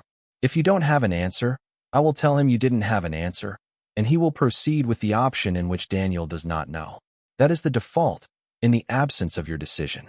You are not being asked to prevent something. You are being asked, if you want to add something." "I need to think." "You have until Tuesday." Samuel: "Yes. Is Cristiano asking me because he wants me to, or because he wants me not to, or because he genuinely wants to know what I want?" Samuel, for the first time since he had sat down, allowed himself a small, dry smile. "He wants to know what you want, Mia. If he wanted you to choose a particular way, he wouldn't have asked me to bring it to you. He would have brought it to you himself and washed your face while he asked. He asked through me precisely so that my face would not reveal his preference, which I do not know in any case, because he did not tell me. That's the whole of it." She nodded. Samuel closed his briefcase. "Congratulations on your apartment," he said. "Cristiano asked me to tell you that you do not have to move into it. He asked me to tell you that it is there if you want it, and that it will still be there in 6 months if you want it then, and that you are not, as of today, on any timeline that is not your own.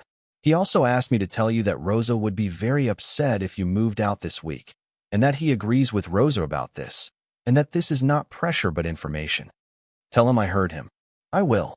Samuel let himself out. Mia sat at the table for a long time after he left, with a stack of deeds and account numbers in front of her, and a second, smaller stack of papers beside it, the ones concerning Daniel. She did not open the second stack. She set her hand flat on the top of it, and she let herself feel the weight of what it was, and she did not open it, because Samuel had not needed her to open it, and because she was not ready to look, today, at the names of the 4 women whose lives had come before hers. Rosa came in, at some point, and sat down beside her. "You don't have to decide tonight," Rosa said. "I know. Do you want me to take those away?" "No. I want them in front of me while I don't decide. It's different." Rosa nodded. Smart girl. On the 9th morning, Cristiano took her to the piano.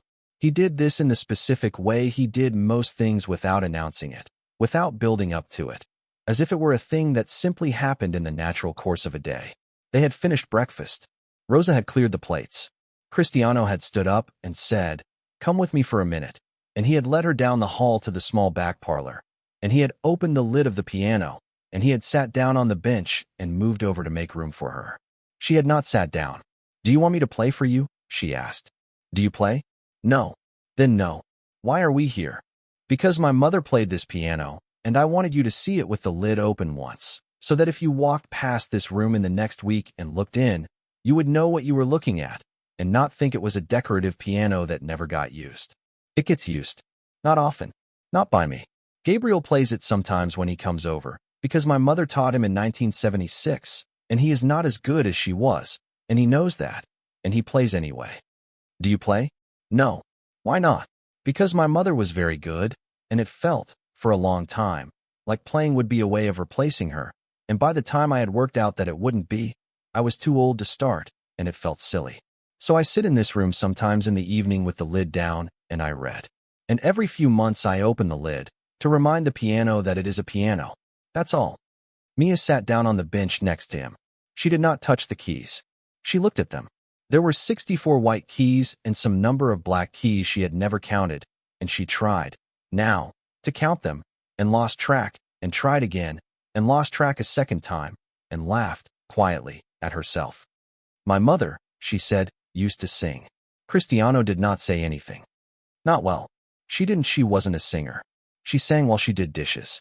She sang while she drove. She sang a specific song whenever she was angry at my father, and he knew what the song was, and whenever he heard it he knew to leave the kitchen. She died when I was 21, and I haven't sung since then. Not once.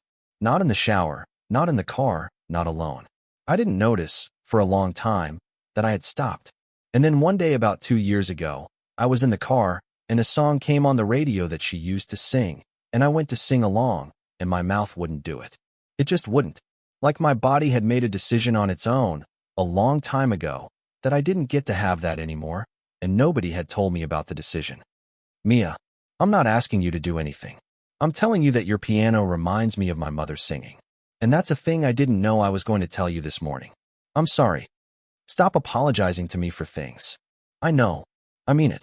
I don't want you to stop apologizing to me because I'm tired of hearing it. I want you to stop apologizing to me because you shouldn't have to. And every time you do it, you are confirming something to him, wherever he is, that I don't want confirmed. Stop. Okay. He looked at her.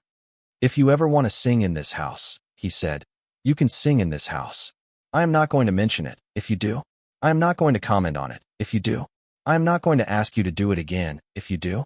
It will simply be a thing that happens, in a house that is already full of things that happen, and nobody will make it into anything. That offer is open for as long as you are in this house, which I hope is a long time. She did not answer. She sat on the piano bench next to him, and she let her fingers touch, lightly, the edge of one key, not pressing it, just resting her fingertip on the cold ivory. And she stayed there for about a minute, and Cristiano stayed beside her, and neither of them spoke, and the lid of the piano was open, and the light through the window fell on the keys in a specific way, and later, much later, Mia would think of this as the morning when she first understood that she was not, in fact, going to leave. On the 10th morning, she made her decision about the choice. She found Cristiano in the study. He was at his desk, reading a thing he set down when she came in. He stood up. He did not come around the desk. Samuel gave me something to think about, she said. I thought about it. I have an answer. All right. I want him to know. All right. I want him to know. At the moment the room changes, that the reason it is changing is a woman named Mia Delgado who he used to tell people was crazy and a thief, and who he followed to a diner and watched through a window, because he thought she was a thing that could still be made afraid of him. I want him to know that she is the reason. Not because I want him to think about me. I don't ever want him to think about me again after that moment. I want him to know because I want the last piece of information inside his head, before the rest of his life happens to him, to be a true piece of information for once. He has lived inside lies for so long that I want him, just once, to be forced to stand inside a fact. And the fact is me. Cristiano looked at her for a long time. Okay, he said. Is that the right answer? It's your answer. That makes it the right answer. Would you have chosen it? I would not have told you, if you had asked me, what I would have chosen. I am not going to tell you now either, because you did not ask me before you decided, and the shape of you not asking me is part of what I want to preserve. But I'll say this. If I had been the one to choose, I would have chosen something close to what you chose. Not identical. Close. You chose better than I would have, which is most of the reason I didn't choose. Cristiano. Yes. I want to ask you a question now that I did not ask you before I decided. Go ahead. How is this going to happen? He looked at her across the desk. He took, for a second, The small breath a man takes when he has been asked a question that he has, in fact, been preparing an answer for, and had hoped she might not ask, and is not going to refuse to answer now that she has. He is going to be arrested on a Monday morning, 11 days from today. He is going to be arrested by federal agents, at a location of his own choosing, walking into a meeting he thinks is about a shipment of something that is not legal. The people he thinks he is meeting do not exist. They never existed. The phone numbers he has been talking to for the last 3 weeks belong to a task force that has been building a case against him for about 7 months, which predates your call to me by 6.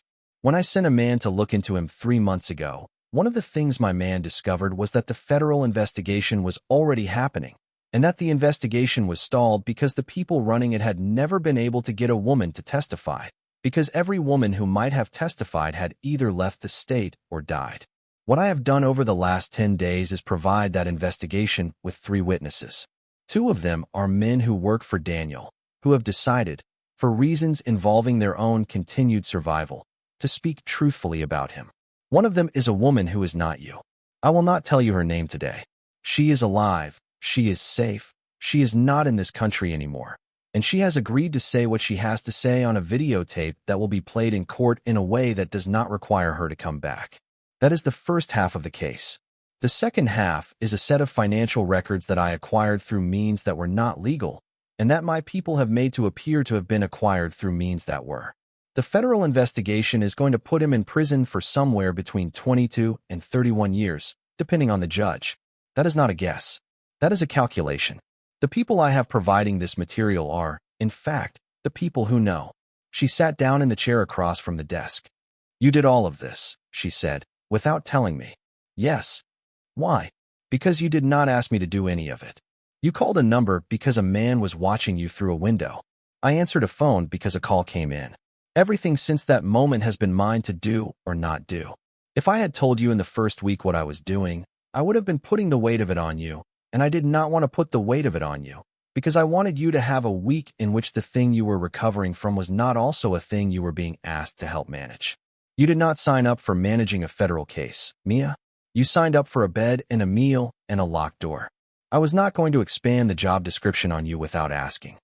And now I am telling you, because Samuel asked you a question that only made sense in the context of everything I just said, and you gave him an answer that only made sense in the context of a woman who understood what she was being asked.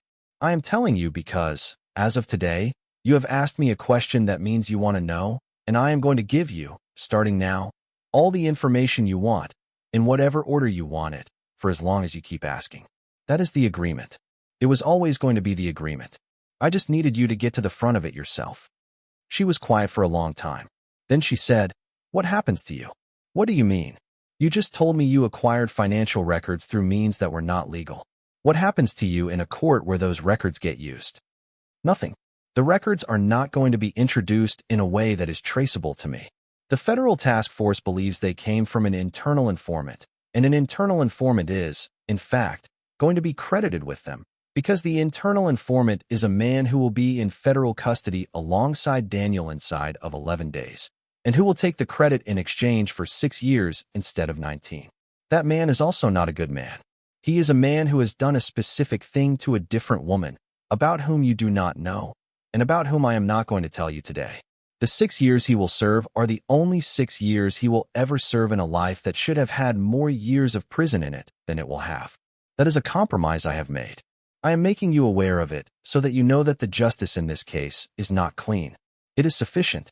It is not clean. Very few things I do are clean. I want you to know that too. You're telling me a lot at once. You asked. I know. She sat in the chair, and she let the information settle, and she did not cry, and she did not faint, and she did not feel, as she had expected she might, a surge of something righteous or vindictive. She felt, instead, a kind of quiet. The specific quiet of a person who has learned that a plan is in motion that does not require her participation, and that the plan is going to do what a long time of her own efforts had not been able to do, and that the people executing the plan are not doing it for praise, and are not doing it for ownership of her, and are not going to demand anything from her afterwards that she does not want to give. She understood, sitting in that chair, that she had not been rescued. She had been invested in. There was a difference. A rescue required gratitude. Gratitude was a debt. Investment did not require gratitude. Investment required only that she become whatever she was going to become, and the people who had invested in her would be paid back by her becoming it. No one in this house was going to hand her a bill. Gabriel had told her that the first night. Samuel had told her that in different language. Cristiano had been telling her that, in different ways, since the moment she had walked into the diner and found him standing 6 feet back from the counter with his hands open and visible. Cristiano. Yes. Thank you. Don't. I'm not apologizing. I'm thanking you. There's a difference. You're going to have to let me do the second one sometimes. He looked at her. He nodded. Okay, he said. And that was how, on the 10th morning of the second week, Mia Delgado said thank you for the first time in her adult life to a man, and had it received not as a payment, but as a sentence between two people who were learning, slowly, how to talk to each other.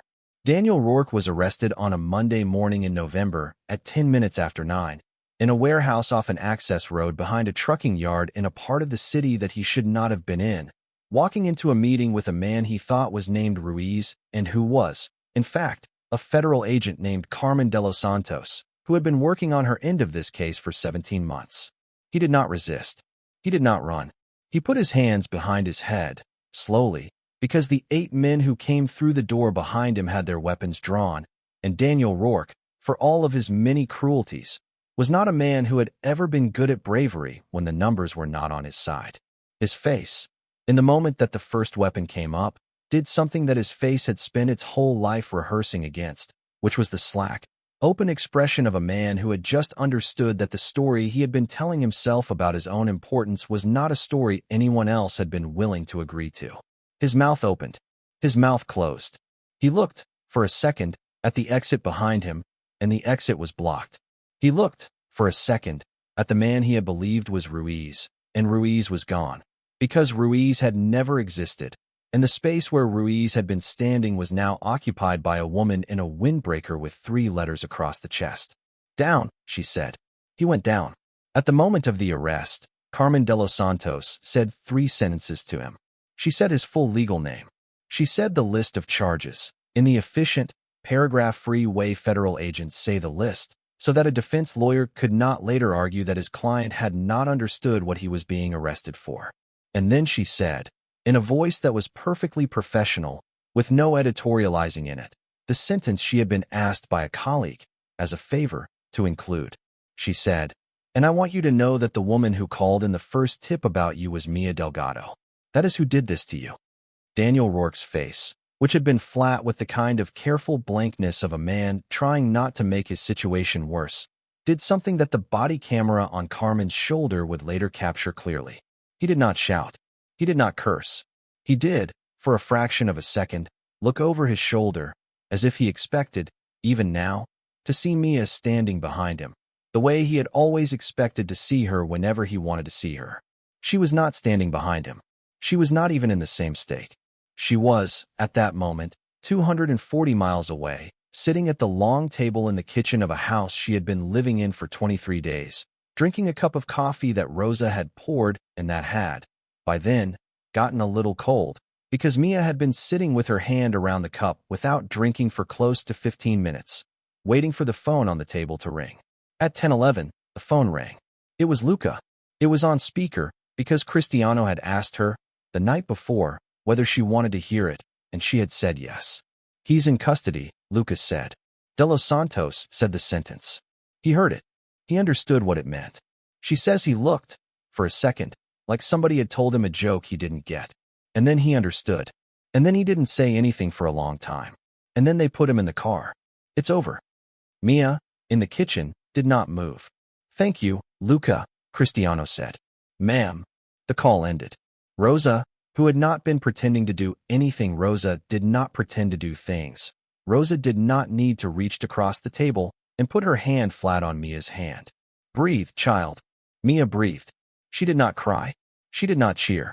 She did not, as she had half expected she might, feel a surge of anything so large that it would require her body to do something with it. She felt, in fact, nothing dramatic. She felt only a slow, quiet letting go the way a rope that has been pulled tight for 9 months lets go when the weight on the other end is finally removed, and for a long moment after the release. The rope does not yet know that it is supposed to relax, and it is still tight, out of habit, and then, slowly, fiber by fiber, it gives up the shape it was holding. That was all. It was also everything. She sat at the table, and the coffee in her hand got colder, and Rosa did not bring her another one, because Rosa knew, as she had always known, that this was a coffee that was supposed to get cold, that this was a cup whose entire purpose was to be held and not drunk. And at the end of about 20 minutes, Mia set the cup down, and she looked up, and Cristiano was sitting across from her, and he had not spoken, and she understood that he had been sitting there the whole time, and that he was going to sit there for as long as she needed him to, and that this was what he did. This was what he had done since the first night in the diner. He sat across from her, and he waited for her to be ready, and he did not interrupt the process by which she became ready. Cristiano. Yes. I want to do something today. Anything. I want to call Frank. He nodded. She called Frank. Frank cried. Frank, who had not cried when his wife's sister died, and who had not cried when his truck had been stolen the year before, cried on the phone with her, and Mia cried with him, and the two of them did not say very much for about 10 minutes. And when they did speak, it was about nothing in particular, and Frank told her that the diner was still there, and that Caro was still there, and that the fluorescent bulb had finally been replaced, and that the booth by the window had been empty since she'd left because nobody sat there anymore. And Mia, in the kitchen of a house that was not her house but had become a kind of hers, said, "Tell them they can sit there, Frank. It's okay. They can sit there." And Frank said, "Okay, honey. I'll tell them." She hung up. Rosa put a fresh cup of coffee in front of her. She drank it. It was hot. It did not get cold. She drank the whole thing. And then she ate a piece of bread that Rosa put in front of her without being asked. And then she went to the small back parlor with the piano, and she sat down on the bench, and she opened the lid, and she did not play. She sang. She sang the song her mother had sung in the car. It was not a song anybody in this house had ever heard. It was a song about a woman walking home from a well with a bucket of water, in a language Mia had not spoken out loud in 12 years.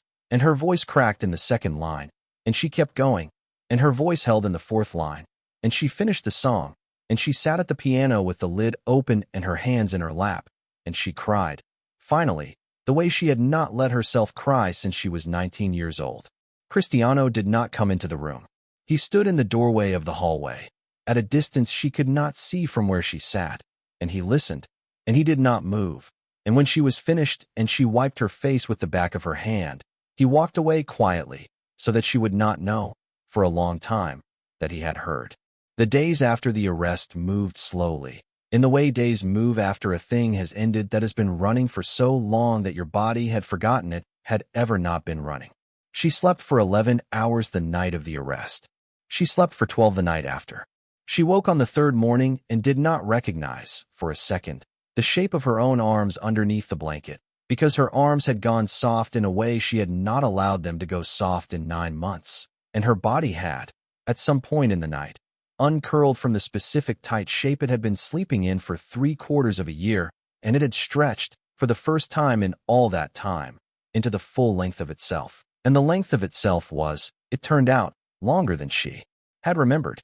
She lay in that bed and looked at the ceiling. She thought about Anna Rivkin, whose name she had not yet been told. She did not know, that morning, that she was thinking about Anna Rivkin. She thought she was thinking about the 3 women Cristiano had mentioned who had left the state. She thought she was thinking about the emergency room doctor who had written the truth into a chart 14 months ago.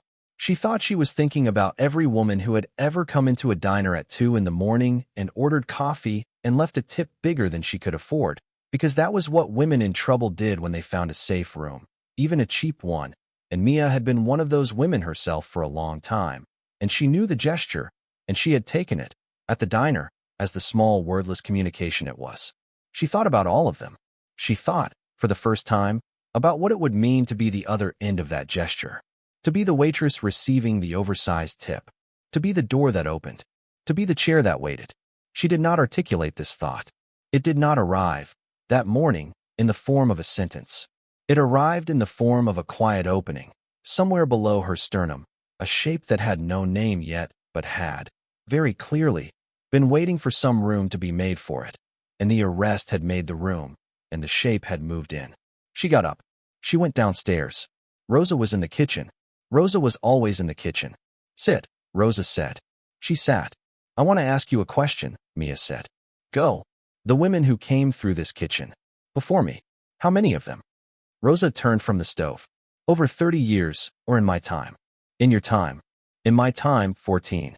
Where are they now? Alive. Every one of them. 7 of them I am still in touch with. 4 of them send me Christmas cards. 3 of them have daughters who send me Christmas cards. 1 of them is a judge now, in a state I will not name, and I did not know she was going to be a judge, and I have never told her I am proud of her, because she does not need me to tell her, and she knows. 2 of them are teachers. 1 owns a restaurant, and the restaurant is not famous, and the food is not especially good, but every waitress she employs is a woman who left a bad house, and she trains them, and she pays them above the going rate, and she writes to me once a year to tell me how many there have been, and last year there were 11. The others do other things. They are all fine. Not all of them are happy. Happy is a thing you do not promise people, but they are all intact, which is the thing we do promise. That is 14 women, and it is 30 years, and it is less than 1 every 2 years. Not a lot. We do not advertise. We do not run a program. The women come when the women come. I was the one who answered the door for 11 of the 14, which is a number that I think about sometimes, and which I have made my peace with, because the door was going to be answered either way, and someone had to do it, and it happened to be me. Mia stared at her. Rosa, I want to do something. I know you do. You know? Child, you are the 15th woman I have opened that door for. I know the face you are making. You are making it 12 days early, which is a little earlier than most, but not the earliest. The earliest was a woman in 2003, and she came to me on the 2nd morning, not the 12th, and she said I want to help. It was too soon. I told her it was too soon. I told her that she was not ready, and that the feeling she was having was a real feeling, but that the feeling was not yet hers, that it was still attached to what had just happened to her, and that until it became a feeling that was about something else, she should not act on it, because acting on it too early would make her into the wrong kind of helper. I was right about her. She came back 3 years later, after she had built her own life, and she said, "You were right, and now I am ready." And she has been one of the most important people this house knows.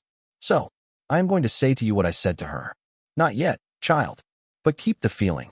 Put it in a safe place. Use it in 3 years. Tell me, in 3 years, that you still want to do it, and I will tell you yes, and we will begin. Mia nodded. She did not argue. She understood.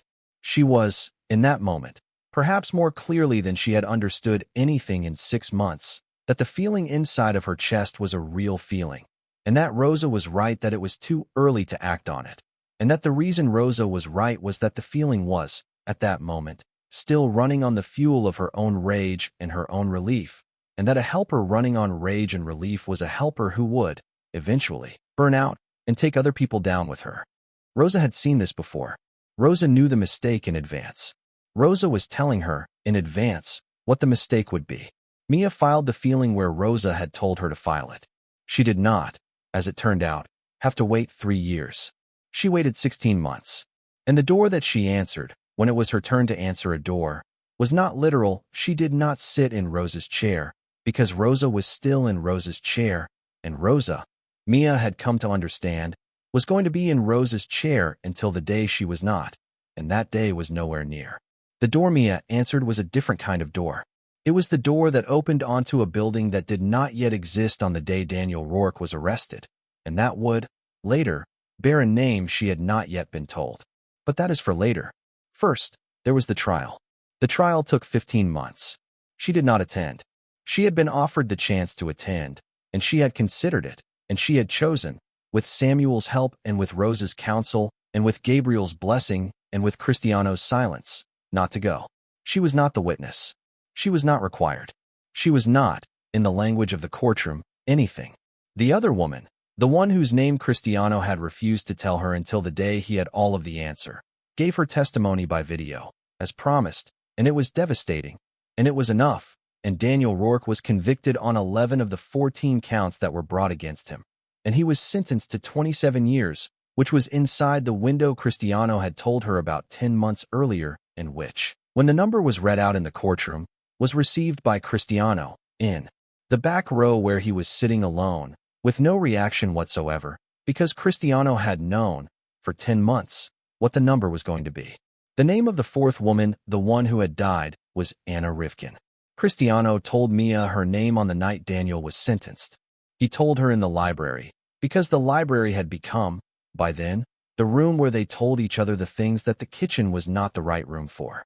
He told her that Anna had been 24.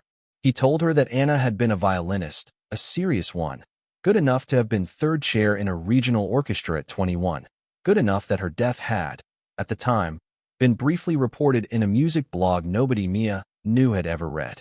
He told her that Anna had, in fact, been pushed not fallen, pushed, and that the detective who had ruled it an accident was, as of that month, no longer a detective, and was facing charges of his own, and would not see freedom again, and that Anna's mother, who was 71 and lived in Vermont, had received, 2 years earlier, a phone call from a man who had not given his name, and the man had told her the truth about what had happened to her daughter, and had told her that the man responsible was going to face consequences, and had told her that she would not hear from the man on the phone again, and had wished her peace, and had hung up. "That was you," Mia said. "Yes." "You called her?" "Yes." 2 years ago?" "Yes." "Before you knew about me?" "Yes." "Why?" "Because somebody needed to tell her. Her daughter had been dead for 3 years. The detective who ruled the case had told her a story that was not true. Every person in her life who might have told her the truth had not done it. One of my men had found out what had happened. I had to decide what to do with the information.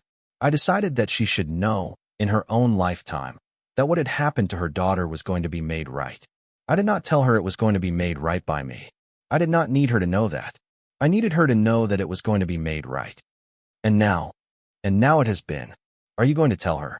Cristiano looked at her for a long moment. "If you think I should." "I don't know if I think you should. I think she might want to know that there were other women. I think she might want to know that it wasn't just Anna. I think she might want to know that somewhere a woman is alive, who lived in a house she should not have lived in, who got out, and who ended up on a telephone call 18 months ago that helped put him in prison, and that her daughter's death, which was not prevented, helped prevent the one after it. I think she might want to know that." "Then I'll tell her. I want to tell her." He looked at her. "All right," he said. "With you. All right. Not today. Not this month. When I am ready. I'm telling you now so that when I say I am ready, you won't have to think about it. You'll already know. I'll already know." They sat in the library. The fire had gone low. Rosa had gone to bed. Gabriel had gone home.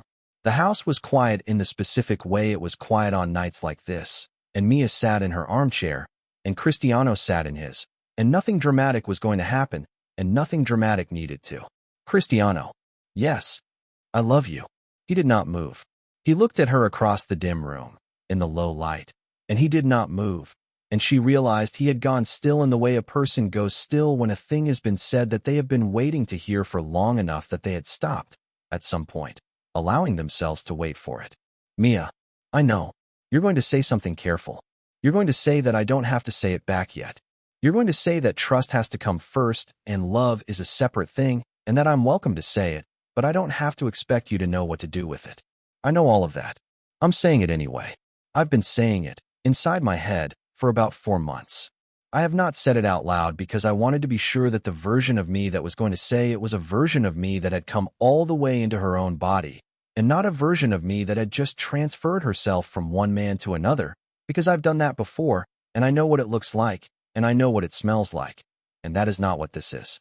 I am saying it now because the version of me that is saying it now lives in my own apartment, which I moved into 3 weeks ago, which has my own lock and my own key and my own couch that I picked out, and she is not saying it because she is afraid to be alone.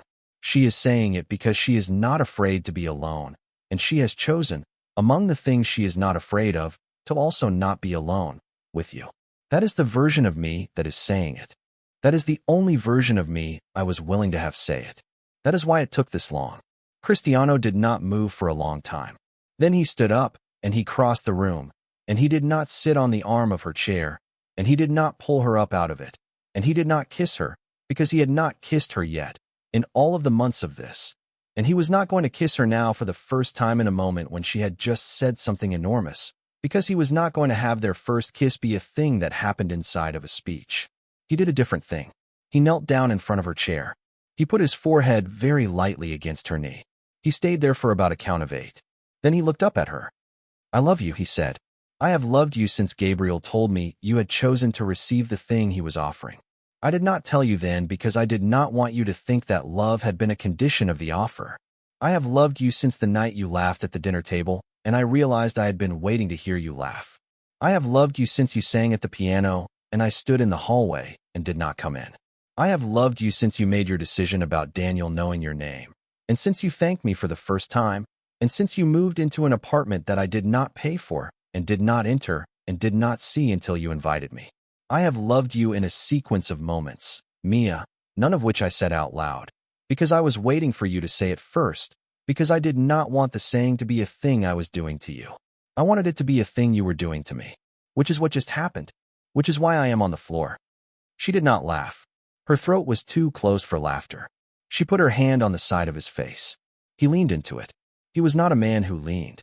He leaned. "Cristiano." "Yes." "Come up." He came up.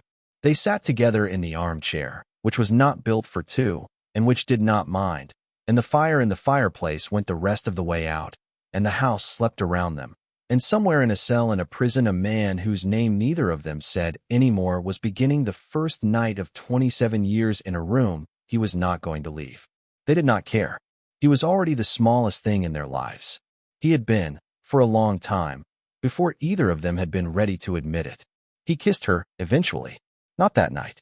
A week later, on an afternoon, in the kitchen, when Rosa had gone out to the market and Luca was in the car with Amara in a car seat in the back, driving around the block because that was the only thing that put her to sleep, and Gabriel was not due for another 2 hours.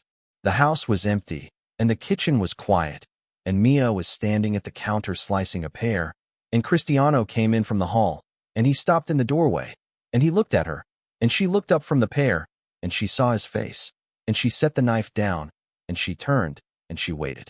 He crossed the kitchen. He did not rush. He put one hand on the counter behind her, and one hand along her jaw, and he did not pin her, and he did not crowd her, and he gave her, even in the act of coming toward her, every chance in the world to step back, and she did not step back. He kissed her. It was not the kind of kiss the scene had been building toward for 11 months. It was not a claim. It was not a conquering. It was a slow, quiet, unguarded thing, the kiss of a man who had been holding something in his chest for longer than he had realized, and who finally, in his own kitchen, in the middle of an afternoon, with a pear on the counter and the sound of a car going around the block outside, let it out. When he pulled back, he stayed close. "I'm sorry I took so long," he said. "You didn't take long. You took right. Is there a difference?" "Tonight, there is." He kissed her again. Shorter this time. Softer. The way a man kisses a woman whose kitchen he has been in, whose cup he has been setting out, whose sleep he has been protecting for almost a year, and who has, at long last, given him permission to stop pretending he is only doing any of it professionally. Rosa came back from the market 20 minutes later. She walked in with 2 full bags. She looked at them. She looked at the pear on the counter, which had been abandoned. She set the bags down. She said, in her dry Rosa voice, "Well, it's about time." Mia laughed. Cristiano laughed. Rosa laughed. And the 3 of them, in that kitchen, laughed for about a minute together, in the specific unself-conscious way people laugh when the laugh has been a long time coming and is, finally, safe to release. A year after that, they stood on the steps of a building that did not exist yet when Mia had first walked into the diner, and they cut a ribbon on it, and the building was called the Anna Rivkin House, and it was a place where women could stay, with their children if they had them, and without if they did not, for as long as they needed to. It had a kitchen with a long table. It had a parlor, not because anyone used that word anymore, but because Mia had insisted, and because Rosa, who was on the board, had agreed. It had a piano. Gabriel had donated the piano.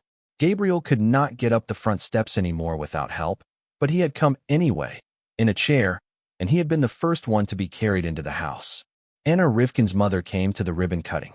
She flew in from Vermont. She was 74. She held Mia's hand for a long time, and she did not say much, because there was not much to say, and she and Mia had done most of their talking over a series of phone calls over the previous 6 months, and what was left to do today was not talk. She cut the ribbon with Mia. She cut it with Mia because Mia had asked her to, and because when Mia had asked her, she had said yes. There was a small brass plaque by the front door.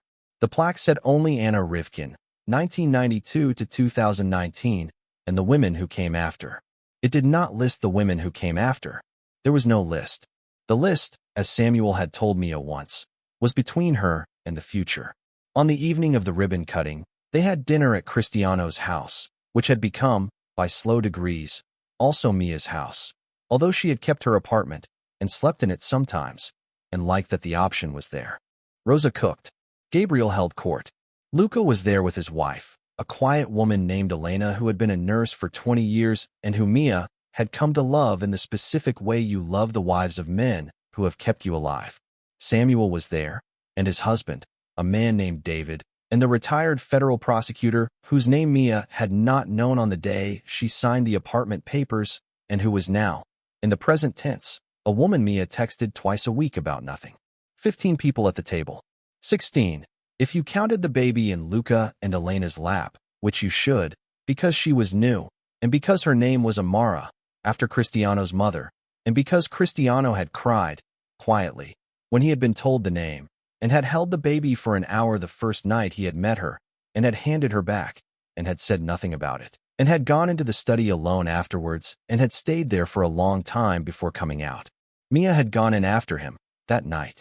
She had not asked him what he was thinking. She had sat down beside him on the couch, and she had put her hand on his hand, and he had put his head, eventually, against her shoulder, and they had sat there for an hour, and he had said, finally, my mother would have, and he had not finished the sentence, and Mia had said, I know, and he had said, yes, and that had been all. At the dinner after the ribbon cutting, after the dishes had been cleared and the children had gone to the parlor to be told a story by Gabriel, who told stories to children in a way that made everyone else in the house quietly leave their own conversations to listen, Cristiano stood up at the head of the table, and he tapped, lightly, against his glass. The table went quiet. He said, I am not going to make a speech. Everyone laughed, because this was, at this table, the traditional opening of a speech. I am going to say one thing. I am going to say it to Mia, but I am going to say it in front of all of you, because it is not the kind of thing that should be said without witnesses. Mia? She looked up at him. 2 years ago, you called a phone number. You said 6 words to me. Those 6 words have turned out to be the 6 words that made everything in my life afterwards worth the things that came before it. I am not going to go longer than that. I am going to say thank you for making that call. Thank you for not ending it when I answered. Thank you for every morning since. I am not asking you anything. I am not proposing anything. I am not making a moment. I am saying thank you out loud, at a table, in front of Rosa and Gabriel and Luca and everyone who has carried you and me to the table we are sitting at. That is all. Now we are going to have dessert, and Rosa is going to tell me it is not as good as she wanted it to be, and she is going to be wrong, as she usually is, about her own cooking. Sit down. He sat down. Mia looked at him across the table, and the table was a long way away, and she could not reach him from where she sat, and she did not get up, because he had told her to sit, and because getting up would have ended the moment, and instead she raised her glass, and she held his eyes across the table, and she said, in a voice that everyone at the table could hear, thank you for catching me. He raised his glass. He said, thank you for letting me. Rosa, in the kitchen, making a sound that was very hard to tell apart from a laugh, said, in English, for the rest of them to hear, now will the 2 of you please shut up and eat? They did. There is, in the library of that house, a small photograph on the mantel. It is not of Mia and Cristiano. It is not of a wedding, because they did not have a wedding. In the end, they had a courthouse and 2 witnesses and a lunch afterwards at a diner that Frank drove 4 hours to be at. The photograph on the mantel is not of the lunch, either, although there is a photograph of the lunch in a different room. The photograph on the mantel is of a cup. It is a small cup on a small saucer, on a kitchen counter, in dim light, with a second cup beside it. The second cup is out of focus. The first cup is very sharply in focus. You cannot see who set the cups out, because Rosa is not in the frame. You cannot see who is going to drink from them, because the kitchen is empty. The photograph was taken by Luca on the morning after the night Mia called. He had come into the kitchen at 5:30 in the morning to make his own coffee, the way he always did, and he had seen the 2 cups on the counter, and he had understood, because Luca understood things, and he had taken out his phone and taken the photograph without thinking about why. And he had kept it, and 6 years later he had had it printed, and he had framed it. And he had given it to Mia on a morning when neither of them had said very much. And she had put it on the mantel in the library, because the library was the room where the important things went, and it had stayed there. People who come into the library now often ask about it. They ask because it is a strange photograph to put on a mantel. A small photograph, in a frame that does not draw attention to itself, of nothing but a cup. Mia, when people ask, says the same thing every time. She says, "That is the morning I understood that I had been expected." She does not explain further. She does not need to. If you are a person who has ever come down a staircase in a house you were not sure you belonged in, on a morning after a night that had changed your life, and you have walked into a kitchen, and you have found that someone who barely knew you had already set out a cup for you, beside a second cup for themselves, because they had not needed to be told that you were going to need one, then you know what that photograph means. And if you have not been that person yet, then the photograph is waiting for you. The way the cup was waiting for her. The way the number had been waiting in the palm of her hand for 6 weeks before she used it. The way the man across the table had been waiting to hear her laugh, and had not known he was waiting until she did. The story of Mia Delgado and Cristiano Vale, the story of a woman who whispered 6 words into a phone on a Tuesday night in a diner with a dying fluorescent bulb, and the man who answered ends, as it should, not with a ring or a vow or a child or a building or a funeral, but with 2 cups, in the dark, on a counter, waiting for morning. Because that, in the end, was what he did for her. Before he knew her. Before she knew him. Before either of them had permission, from themselves or from anyone else, to want what they wanted. He set out the second cup, and she came down the stairs.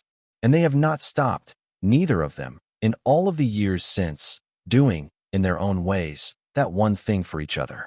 Because that is the smallest and most important kind of love that exists in the world, the love that notices, ahead of time, what you are going to need, and prepares it quietly, in a dark kitchen, and goes to bed, and leaves it there for you to find.